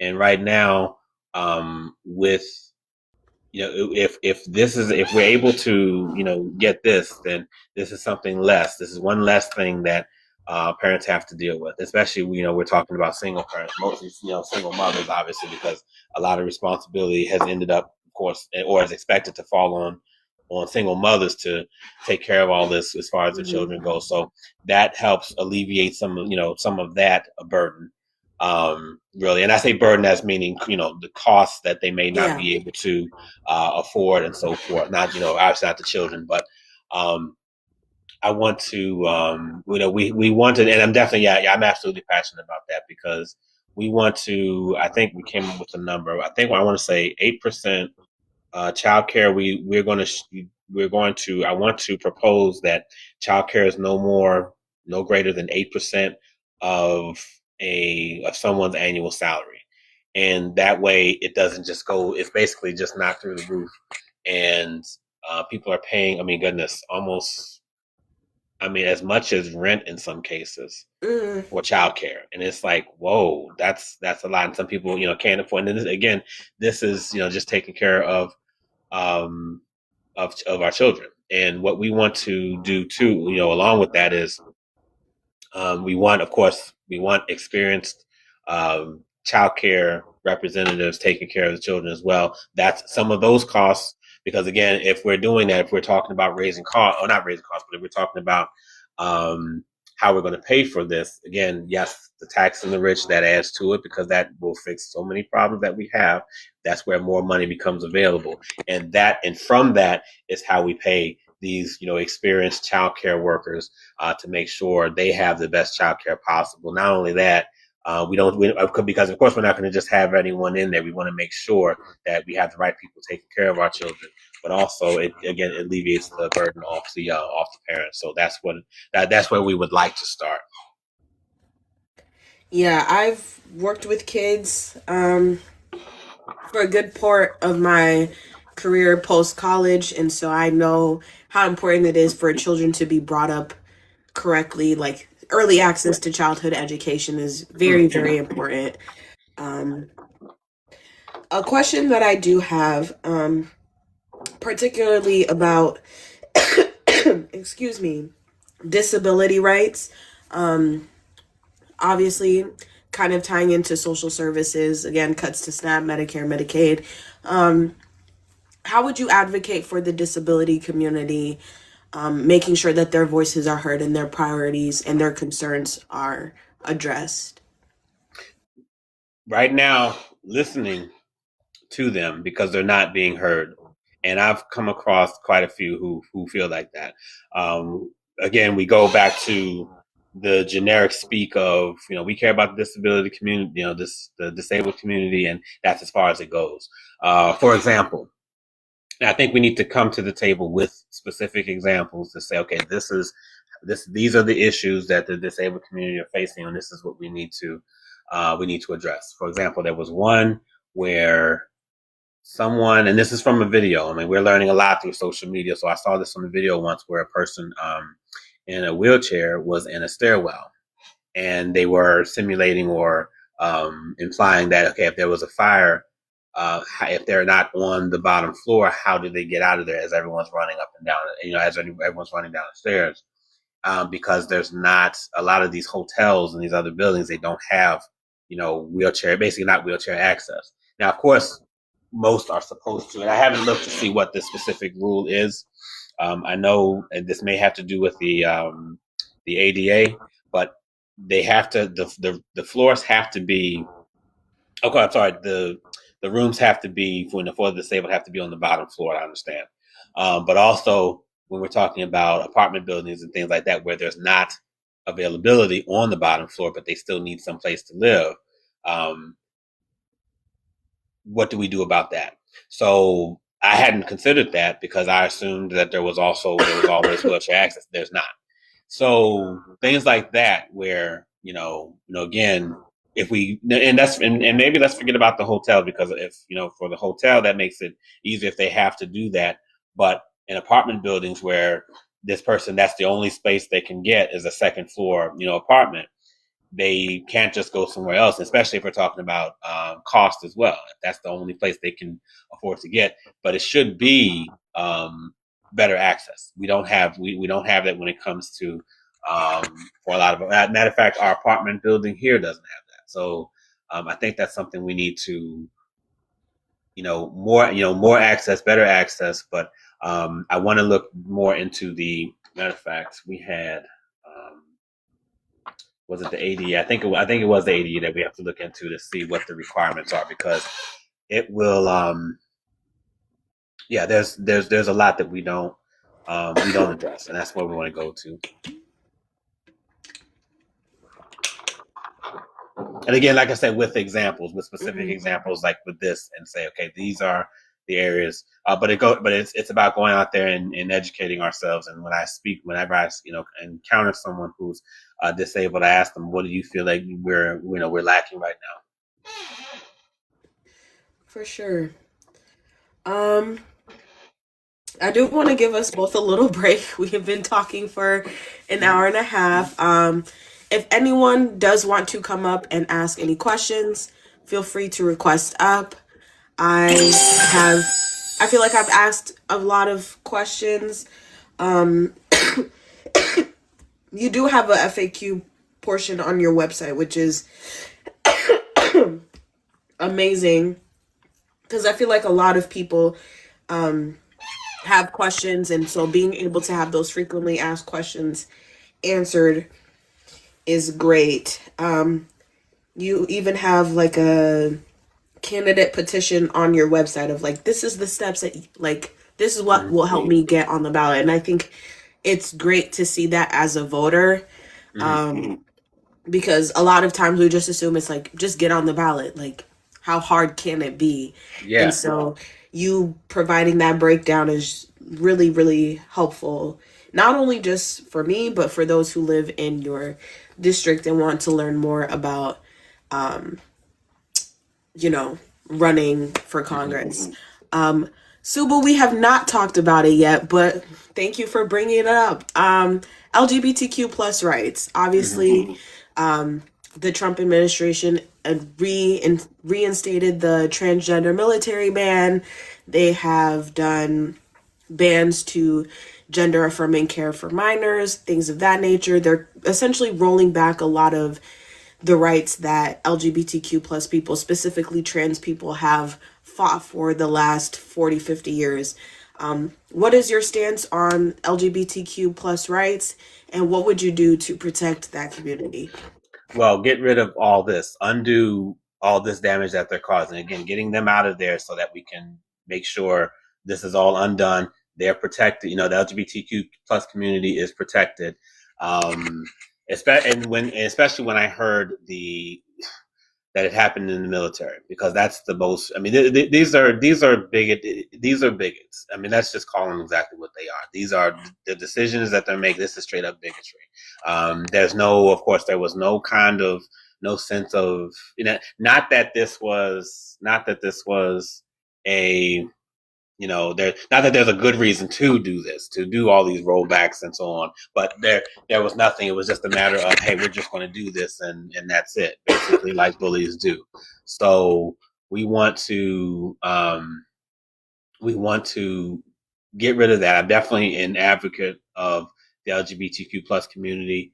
There's so much that there's so much that all these attacks are unacceptable. Obviously, to say the least, they're unacceptable, and that's something I'm always going to speak up for and stand out for, especially when we're talking about not especially, but along with the transgender athletes. The percentage of transgender athletes, especially compared to the number of college athletes, is not even. I mean, it's barely a fraction of a percent. I think the last check, it was something like not even. I don't know if it was even 20, and the number of college athletes is something like 500 and something, 570,000. So we're really we're writing executive orders and we're passing legislation that attacks the transgender community with this small of this minute of a percentage. Again, that's straight up bigotry. Let's call it that, and then let's address it that way. Getting people, kicking people out of the military just because we know what they want the military to look like. They want the military to look like them, and I'm always going to support the LGBTQ plus community because, again, this is not a wild, radical stance, but these are people who just want to live like the rest of us, and they shouldn't have to beg to be treated like human beings. Thank you. I'm sorry. I'm literally having like a coughing fit. I don't know Oh, where no it's problem. coming from, but thank you for answering that. We do have, specifically in this community on my page, but also of the larger community that I am a part of, which is the block. We have a lot of LGBTQ plus individuals. We also have lots of allies here. So Mhm. we appreciate you for answering that question and also standing with the community because they need someone to stand for them. Subu, I'm about to grab those cough drops because I'm like, this is ridiculous. I'm But sorry you're having all that with that, but can I add something else to that? yeah. Something that we've said too here with the Democratic Party, and this is something that bothers me as well, is that some are attributing us losing to focusing as quote unquote focusing too much on social issues, focusing too much on the LGBTQ community and so forth. And I say, for one thing, number one, what is too much? And number two, we're the ones who talk about having this large tent, right? We got this big tent. We have, we welcome all communities and everything, right? So why are we trying to scale it down to make it easier for us? We have this large tent. We need to address everyone that's in there. And I think we can't dismiss marginalized communities, especially the LGBTQ plus community, because we're afraid we're going to lose elections. That is, that's to me, that's asinine. Because how are we going to say that's the reason we lost because we focused quote too much on that? No, we focused exactly as we need to, and really, I think we need to do more than that because when our fellow human beings, men and women, are being attacked this way, we are their voice. We're the ones who can help elevate their voice and accentuate what they're trying to get out. And we can't, and we're turning around and saying, well, maybe we shouldn't talk about it so much. No, we need to talk about it just as much as as they need us to, because they need to be protected. They can't come out. They shouldn't have to worry about. They shouldn't have to fear for their lives ultimately, and that's where we are. And if we're saying, hey, as Democrats, we have this big tent, but we don't want to talk about it that much, that's a problem.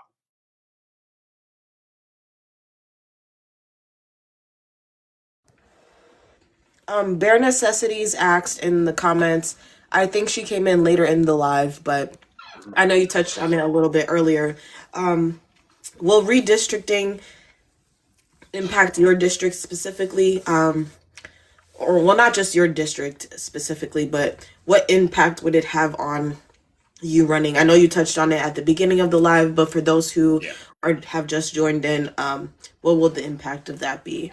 Okay. Yeah. No problem. It's right now the district is more, or I'm sorry, right now, if this goes through, well, let's go. Let's say if it goes through the previous District 15 as it stands today, before everything is finished, uh, is more to, I would say, the central west of the state. If this passes, it will move more toward the west and north. So that's the way it'll be affected. We have parts of Hillsborough and Pasco and Polk counties as of right now. It becomes Hillsborough, Pasco, Citrus, and Hernando counties. So basically, it's moving more to the north and west. So that's how it becomes a much larger area too, because now I would say the longest point or the longest distance between one end of the district to the other before was, I think, something like maybe 40 miles at the most. Now it's 90. So that's how wide they've expanded this going north. And of course, to pull more of the rural of Republicans in, so that of course it dilutes the Tampa population, the Tampa and Brandon population, which is largely blue. So that's what they were looking at. So yeah, that's how large it's become. Very large now. Thank you. I'm just checking my Discord real quick to see if anyone left a question in there. Let's see. Okay, no questions. Anyone else in the chat have any questions? I mean, I have plenty of questions, but I don't want to be the only one asking questions. So if anyone does have any questions, continue to leave them in the comments or feel free to request up if you're comfortable. I'm sure Robert would love to hear from you and obviously engage with you. And you don't have to be from his district to ask a question. After all, he is running for U.S. House. So his vote will impact all of us depending on, what bills are being proposed and things of that nature. This second administration, we've seen numerous government shutdowns. We've seen them drag out for 30 plus days. The partial shutdown that happened earlier this year, it lasted until late March, early April, something around that timeline. What would you do to, I guess, mitigate the number of government shutdowns that we have been experiencing thus far? Obviously, it's going to take bipartisan work to avoid government shutdowns, but if we continue to have this, whoever is in charge and then the opposite party in Congress and vice versa, it's going to be harder to prevent a government shutdown. So what would you do to mitigate the chances of a government shutdown from happening should you get elected into office for the remainder of Trump's term? I will say, and I'm plugging in my other microphone so it can charge. So I'm right here. I think this one might be getting to. Okay, so you're right. To stop the government shutdown, of course, would be tough. And what they do is, often they will fill bills with harmful items, and what we end up getting is sort of the highlights of it. So there's a whole lot more that's in there, and the message is conveyed like that's what we heard was, that if we don't vote for whatever bill to not, shut the government down, that means that A, B, and C are going to happen. But they don't often mention, well, what's in there? Why are we pushing back on this? Because of course ultimately the American people are held hostage, and that's something that we have to. I would say one way to get around that would be that bills are redone, because right now, again, they can stick something in there that's harmful, and if we decide we're not going to vote because of that harmful item, they can spin it to say, well, they don't want all this stuff up here, ignoring this, and so we as Democrats are responsible for the shutdown. So I say the way around that is we say if there are items that either side cannot agree on, bills need to be redone, and those items are put in a different, especially when you're talking about something with, involving the government shutdown. If the whole point is we can't agree on a budget to not allow the government to be shut down, the parts that we can't agree on, put those in separate bills.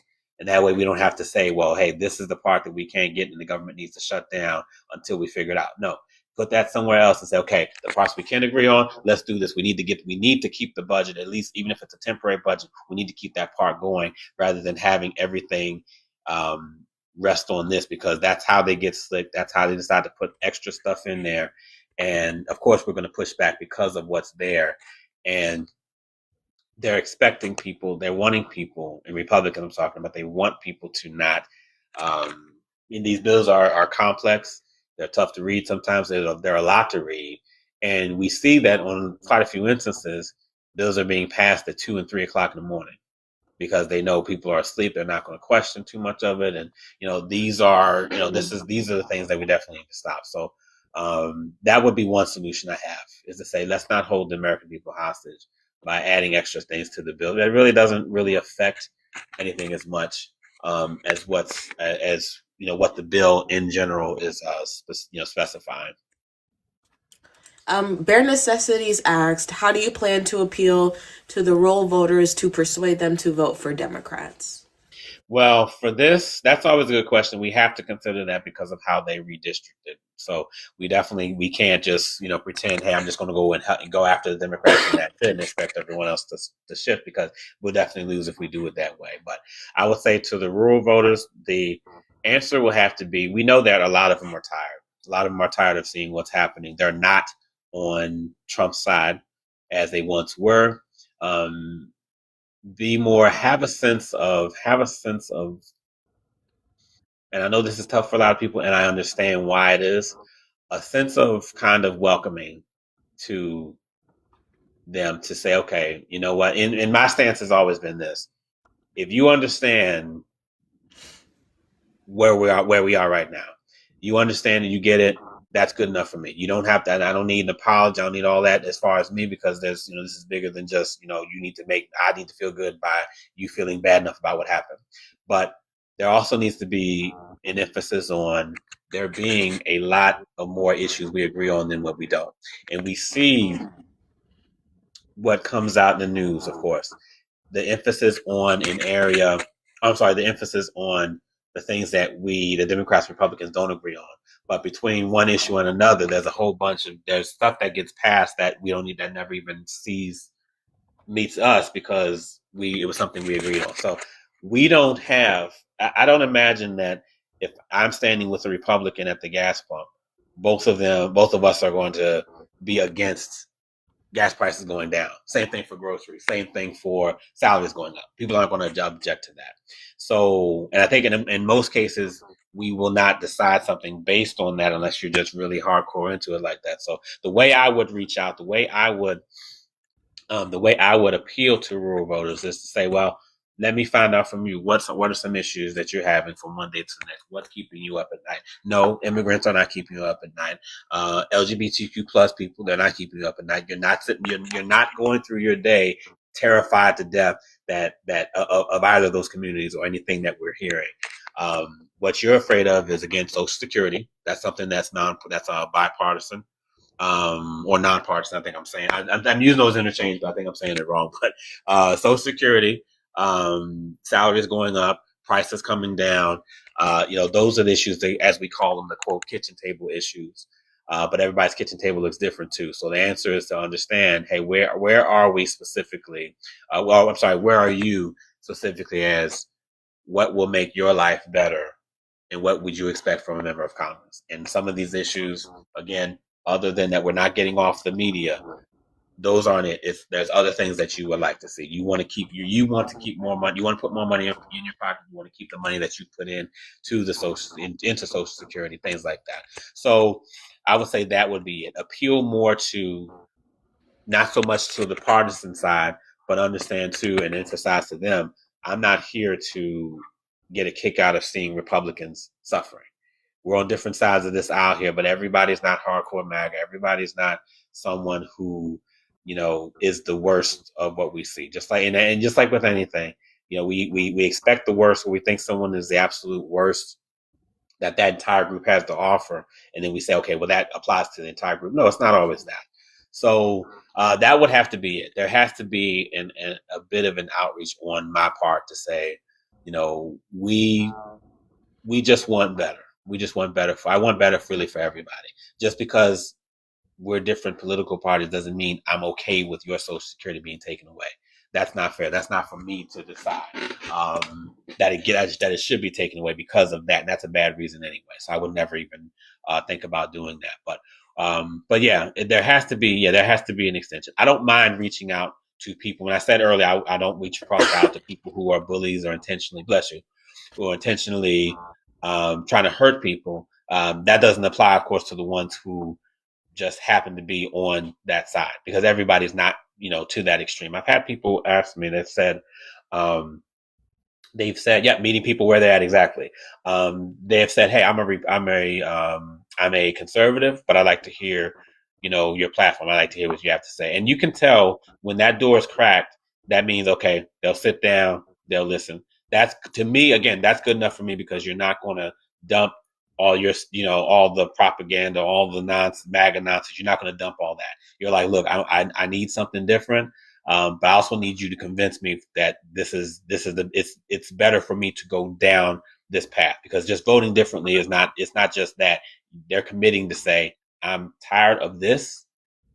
I'm not quite ready to do this yet. Mm-hmm. And to me, that's the door opening for me to say, okay, let me take you down this way then. Block Daddy asked, what are your plans to combat the houseless issues? Okay, that's a good one. That's another tough one too. That's something that's also something I want to make sure we're addressing. There's a lot of overdevelopment issues here, and it's, we have to, speak up more. And a lot of my responses will include that, because a lot of issues end up not getting fixed because we don't go aggressively enough against those creating those issues. The overdevelopment, I'm glad to see candidates here, especially locally, going after that, but that's a lot of what the problems are. We are not, we are, that's and that's part of it. That's what's driving a lot of people out of the state. We're trying to criminalize homelessness as well. So let me go to, I'm sorry, I jumped to something different. Okay, forget overdevelopment, because I think that's not as involved.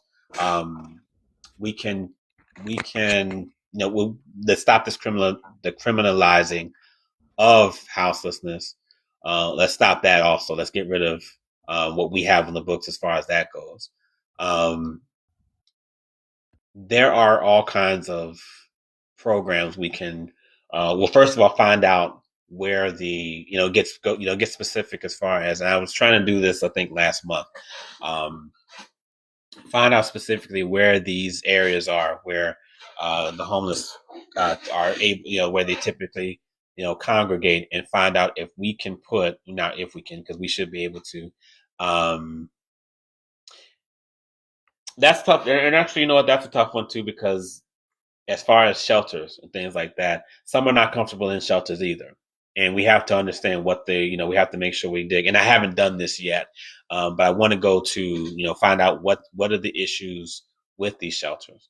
Why are people not, why are people not comfortable going to them? Because putting shelters everywhere, if that's not something that would be beneficial, I want to make sure we address that. But not with our homeless veterans as well, because those, we have them everywhere also. So that's something I want to look more into, to have more of a specific answer for you. But addressing that part, at least, we can't treat them. We should not be treating them like criminals. I think in Washington D.C., I think they're kind of, I want to say they're doing it up there too. But anyway, that's where I'm on that. We're definitely looking forward to that. Thank you. Hi, Hillary. How are you doing? I'm good. How are you? I'm good. I'm just having the worst cough ever. I feel like I've been coughing every 2 minutes. But we got cough drops. We're making it work. We're making it shake. I don't know if you are familiar with Robert People, but he is running for Congress in Florida's 15th congressional district. I did touch a little bit on disability rights and issues, but I know being with disability, you are more equipped to know like of the disability are. So ask Robert any question or whatever questions you might. I can talking and hopefully No problem. regrow my lungs.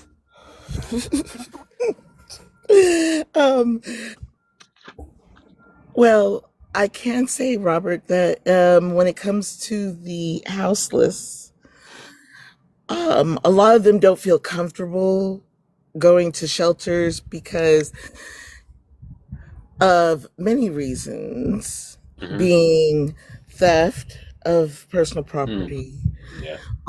Also, the skin conditions that can be acquired, like scabies and all those things, and becoming ill is very pertinent in all of these houses. When they go to these shelters, it's not top tier cleanliness, Right. if you know what I mean. Oh, sorry, I'm outside and Boeing's getting a delivery. Yay! No worries. But and that's usually the concern for them. And as we know, when they work, right, that there are people who are working and still cannot maintain homes, and they may have children. There might be children there. There are women's shelters, where it's just women and children, but still there's the theft and sickness. And when you're disabled, like I have multiple autoimmune disorders, my immune system is constantly attacking me. So I'm sorry. if I was, being immune compromised, what's going to be better for you if you're houseless to go to a shelter and have a potential episode that could take your life, or be out here in these streets? I'd rather be out here in these streets. Right. Okay. I'm less likely with the air to become sick. So, that's just some food for thought for you. Right. And that makes sense. And thank you for sharing that. I'm sorry, did I interrupt you? No. Okay. Yeah. No, that makes sense. And that's why I came to mind. Because wait a minute, I know I've heard some say that shelters are not comfortable with too, but that added some specifics to that. I'm wondering too if there's like a mobile health, if there's something we can do with as far as the health industry, as far as being able to get those who are houseless, as far as being checked out mobile. They go to these, have these sort of station. And again, I'm kind of brainstorming here because this is new to me also, to be able to address those issues. And I didn't even mention that as far as the disabled, the disease. I haven't talked about that either. That makes that's valid, definitely a valid concern. Having maybe mobile options, mobile health mobile I'll say mobile clinics, things like that. They come out, they set up in these, where a lot of the I would say the houseless typically congregate. They can get health treatment, free health treatment. And again, the Medicaid, not Medicare for all, but we have the money for that, to be able to get that, at least so that can be a start, rather than expecting building these shelters or expecting them to go in the shelter. And when we're saying, and you're saying, that's a problem. That's not something that people are comfortable with. The disease, we have to understand too, not only from one person to the next, but again to the staff. So even if people are comfortable coming in there, you're going to need a staff to help, make sure that everything is running. If they end up being, hurt from whatever reason, or contracting disease and so on, that's counterproductive too. So So that would be something I would like to look into is can we get medical attention, medical care for those who are on the streets so that maybe the next step could be them feeling comfortable, maybe going into a shelter. And some won't because like you mentioned, theft, things like that too. That won't necessarily be it. But I know this is something that will take. It's a multi-tiered solution to this, so it's not going to be one size fits all because there's all kinds of. I mean, we Definitely understand not. all Yeah. kinds of issues. So Because like disabled veterans, depending on which conflict they were in, yeah, they are more comfortable not being around people, and half of yeah, them do it for other people's safety as well as their own. hmm Because I live in Washington State, so a lot of our Vietnam vets are in the forest areas, yeah, and national parks welcome them because they keep it clean. They assist with them, and they are able to live in peace because they hmm need the peace. A city environment is not entirely for everyone.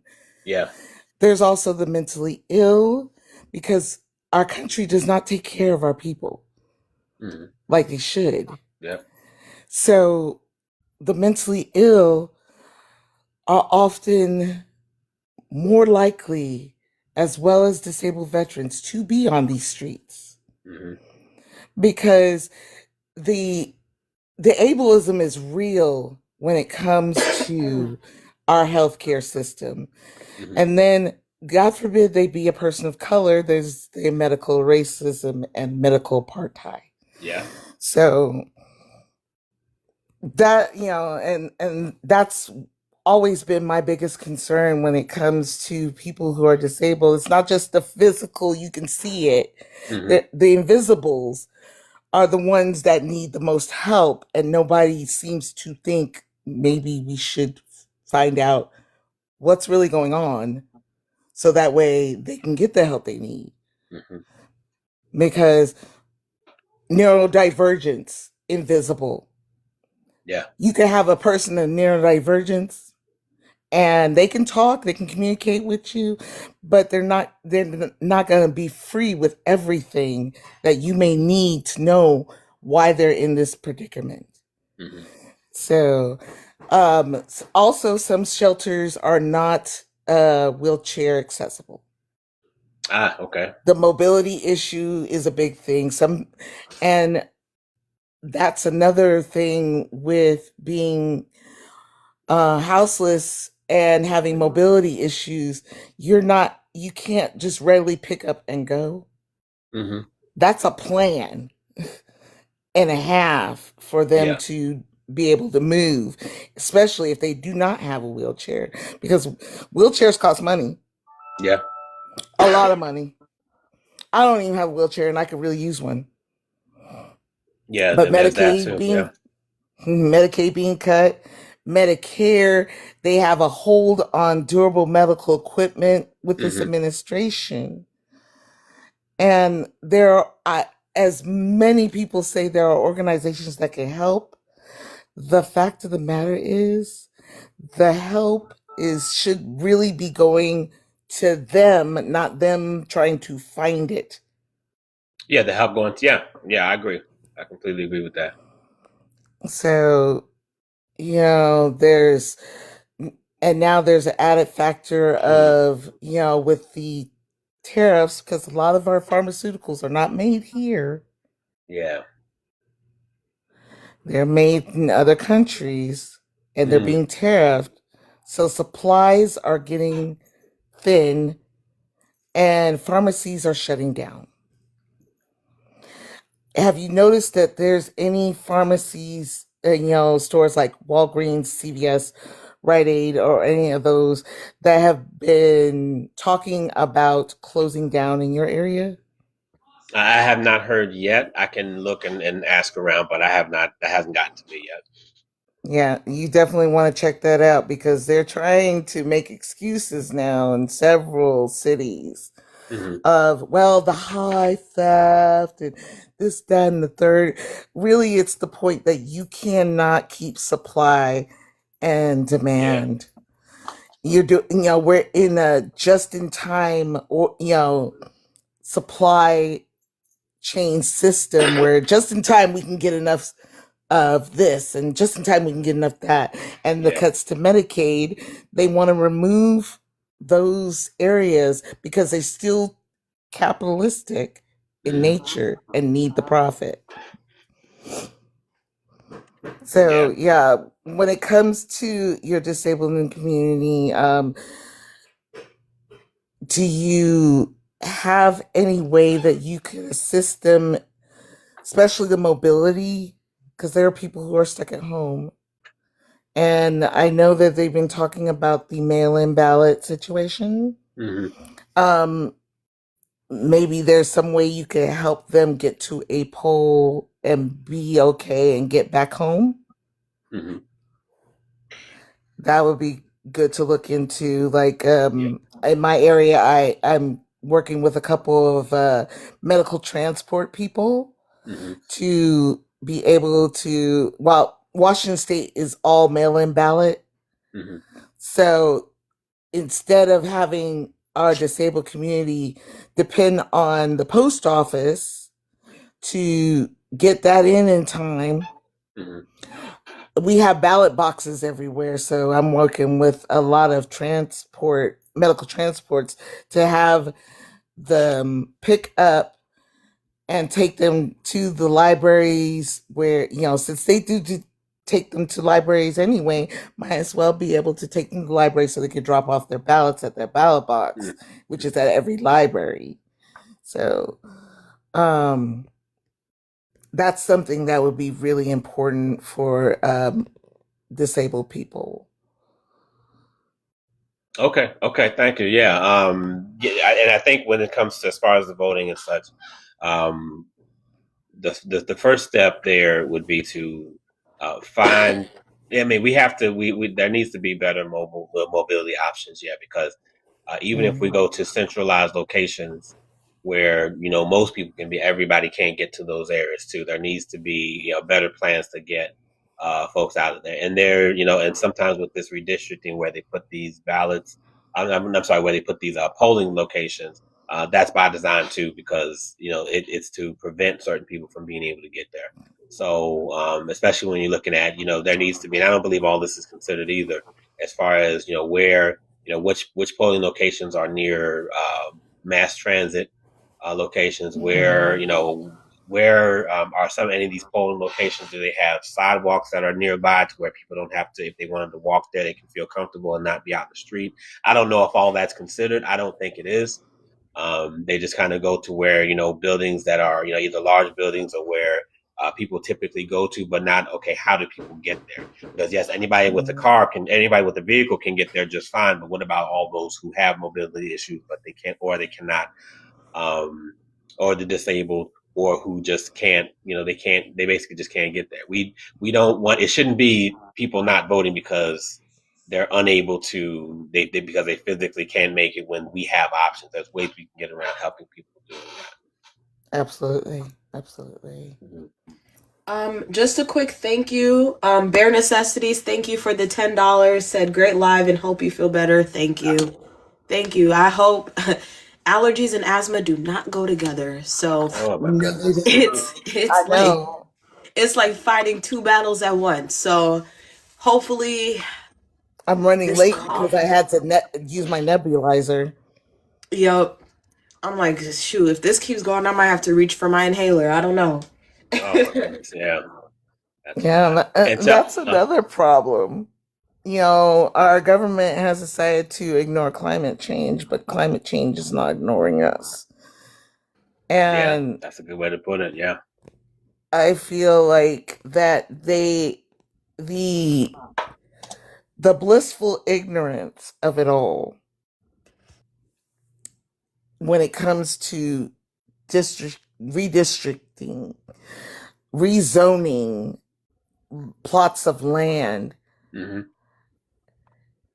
Like, for example, when I moved into my home, when we bought our home, there was a complete forest coming up the main road to the area and where the homes are.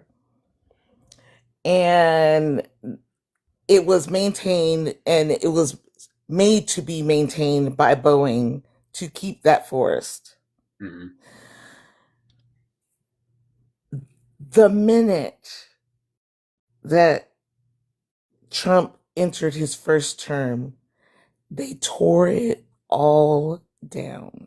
Yeah, I'm not surprised. Yeah, They tore down the entire forest. They did not even, to the point where they didn't even bother to ask our neighborhood, about what the impacts that would be. They are supposed to work with the local tribe. Mm-hmm. And they said they had one of their representatives come out and check environmentally, but I don't believe that they did, because I used to be able to sit on my back patio and watch bald eagles during their mating season, which is crazy insane to watch bald eagles mate. Like, how are you doing a death dive all the way up there? That is weird, but entertaining, strangely. But they would do that because they could get air high flight in and around that forest to make it up high enough to do that. And now we don't see them at all. Yeah. They stirred up so much dust that it has caked my vents, and the affordability to clean one's vents, Also, they have leased out the land to warehouses. So now we have diesel trucks. We have semis going up a road that is not meant for semis. Yeah. At all. Where our children's bus goes up and down. They're driving up and down personal streets. Like, and even though they made the road to where they can go in the other way, they still choose to come in through the residential. Yeah. I mean, I have to turn real quick just to make it into the road to get to my house, because it's a sharp turn, and it's not wide. Yeah. So a lot of dangers going on with everything that this administration has done, first time and second time. Yeah. So when it comes to your area in Florida, do you see anything like, have you ever seen anything like that going on? And what would you do to help when that situation becomes a little too grave? Like, there could be possible loss of life if they do this. Well, right now, that's what we do have that down here in some instances. And I'm sorry, I have another call to prepare for after. Oh yeah, no worries. But yeah, thank you for that. Yeah, this is, when you mentioned climate change, it definitely affects. This is one of the areas, one of the regions that we definitely see it a lot, especially when we're talking about a lot of projected hurricanes, a lot more. Like we had a sort of quiet season last year. But again, we can't expect that, so we have to make sure. And gutting FEMA definitely did not help. That's what my opponent, that was in the seat now, Laura Lee, that's what she did. She voted to take the funds from FEMA as well, in favor of this these immigration detention centers down here in the Everglades. And we have and first we need to make sure we bring that back. But environmentally, there's all kind of, and this is largely with the state legislature. So we would have to really. Oh, I'm sorry. We would have to we would have to work with them through them, and our environmental caucuses. I know they. I got with them and I said, well, what can we do on the federal level? They want to try to handle it on the state level, so something needs to be proposed federally. So that way this applies to, this applies across the board, because right now we have a super majority Republican in the state legislature now, and everything can't just be shot down based on political party. Climate change, whether people believe it or not, whether they want to support it or not, based on which party they're part of, is happening whether we're ready for it or not. Or as you said earlier, it's it doesn't make a difference whether we want to fight it. It's happening.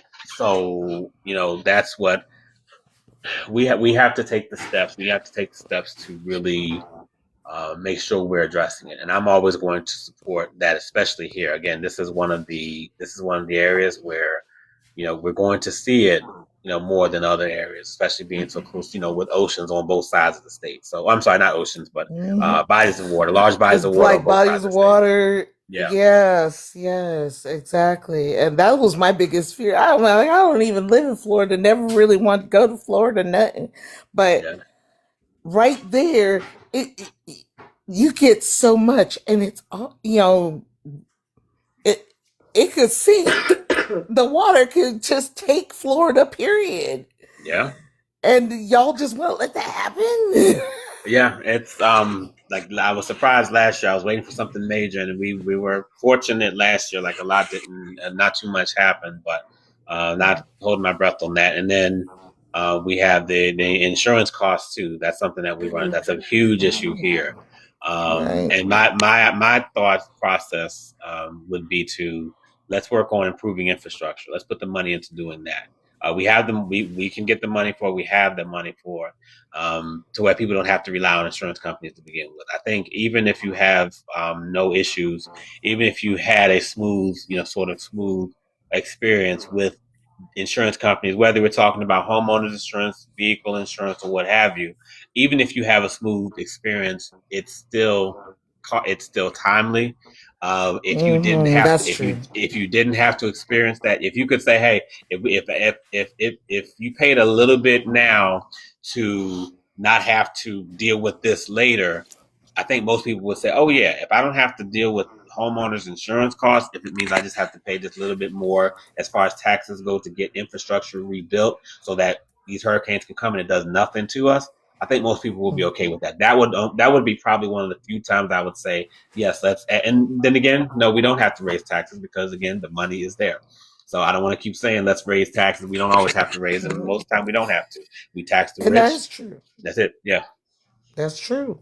Very true. Yeah. So that's where I would go with that. Is let's work on infrastructure so people don't have, because right now the insurance companies it's pointless to say how much we're going to go after them when we know we're not going to.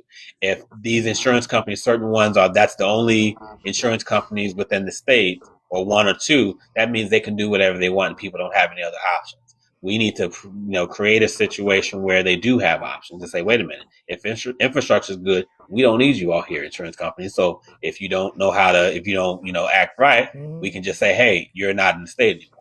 And they have to now move somewhere else. And I think when they feel that, and basically however we frame that, but we put that pressure on them to say you can't just do whatever you want and hold people hostage, feeling that, to where they feel like they have to deal with whatever you put out. They have to pay whatever costs you have. It's like, no, we're going to fix this over here so that then, there's some pressure on you. You're worried about your business shutting down. And that's it. And then what's helpful on the federal side is that I can be someone who advocates stepping in and saying, okay, you're not going to stop, you're not going to move from Florida ripping people off and then go to Texas. I can say, no, this won't apply anywhere. You can't just pick up and go somewhere else and do the same thing. So that's one of the benefits I feel like that that would be for me working on the federal side. That was mentioned too, that, and I say that to people here, whenever I give a card, they say, oh, I'm not in your district. They give it back. I say, no, please keep it, because on the federal side, I'm working for everybody.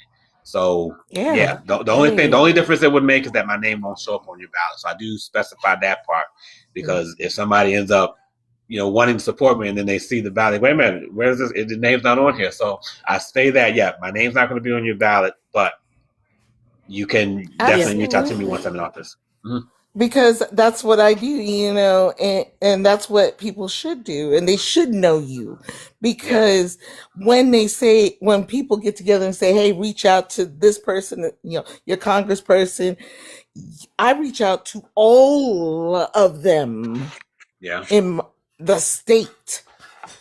I reach out to both house, all the House of Representatives, all, both senators. I do it all, even state and federal level, because if you don't, things will never change the way you'd like them to. Yeah, for sure. I do want to ask one final question, but before I do, I want to let you know, Robert, Bare Necessities donated to your campaign. I don't know how Thank you you. see that or who lets you know, like, where the money's coming from, but just wanted to let you know that Bare Necessities did donate to your campaign. If you guys want to donate to Robert's campaign, the link is in his bio. So help him out however you can if you want to help him out. But And my thank you so last much. question for you, because I know you do have to get going. You win the primaries, you win in November, you get to Congress. Impeachment, because this is important for me. I know you kind of, gave little hints here and there, but is impeachment a priority for you once you get to Congress? And what steps would you take to make sure articles of impeachment are filed? Yeah, that's absolutely a priority. That's the first thing we need to be working on.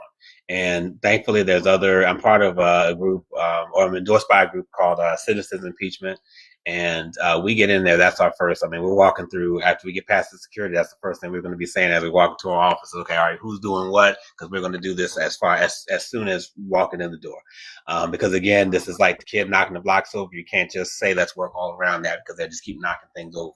We need to go after that first. What I do to ensure now we have some who have done so already. There's some members of Congress who have, I believe, Congresswoman Delia Ramirez. I think she's part of a group who's has put forth articles of impeachment. I know there's a couple others in there as well. So we'll definitely support that. But whatever has not been handled, whatever has not been done, that's definitely where I would, want to come in and either do that myself or, support, because we've been talking about that in our group as well, our citizen impeachment group, to say, okay, well, how are we going to file the article? And they're talking about it all the time. We have a signal chat going and they're always talking about it every day.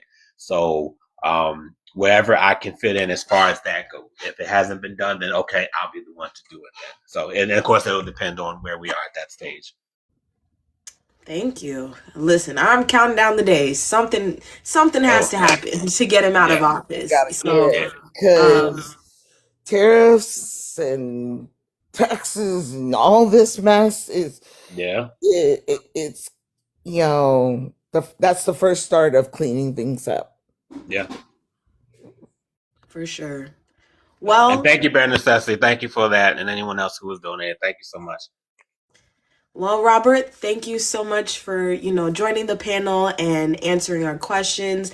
It was lovely to hear from you again. I know you talked to that girl Lisa last week, so I'm glad I had the opportunity to speak with you sort of one-on-one, but also, engagement from Hillary and the comments. So thank you so much for being here. I'm excited to see how your race goes. Hopefully you beat that Democrats, and then hopefully you beat Laura Lee. Yeah.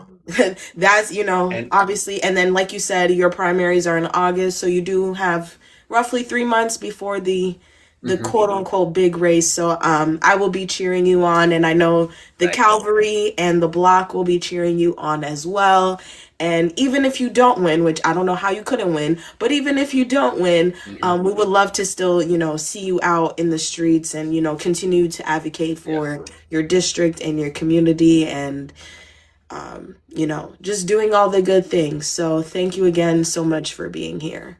And absolutely, I'm absolutely going to stay out. I'll be out there in the streets and so forth. And can I say hi to Shadow Kitten in the comments? I hope you're still here. Yes. Because she was kind enough to want to speak to me a couple of days ago. We had an emergency here and we couldn't finish the interview. But Shadow Kitten is another person who's gracious enough and who wanted to sit down with me. Our interview is rescheduled for I want to say May 20th. So again, someone else who's been. Thank you, Chelsea. Thank you, Shadow Kitten, if you're still here. Those of you supporting, that's how we make it. That's how we make it happen. That's what helps us get over that hump. So I appreciate you all so much. Thank you. Thank Wish you. you all the best, Robert. So, and thank you for your questions as well. Let's see, and I think, was it unqualified? Is that what it said? I Yeah, can't the see the whole name. unqualified disabled. Okay, yeah. Thank you for your part of the discussion too. Thank you, thank you. Thank you, chat, for being here. Thank you for all the gifts, the likes, the comments, the shares, your engagement overall. I can't do this without you. So thank you guys for all your participation. Tomorrow we will be speaking with Bernard Taylor, who's also in Florida. He is in the 21st congressional district, so I'm really excited to speak with him as well.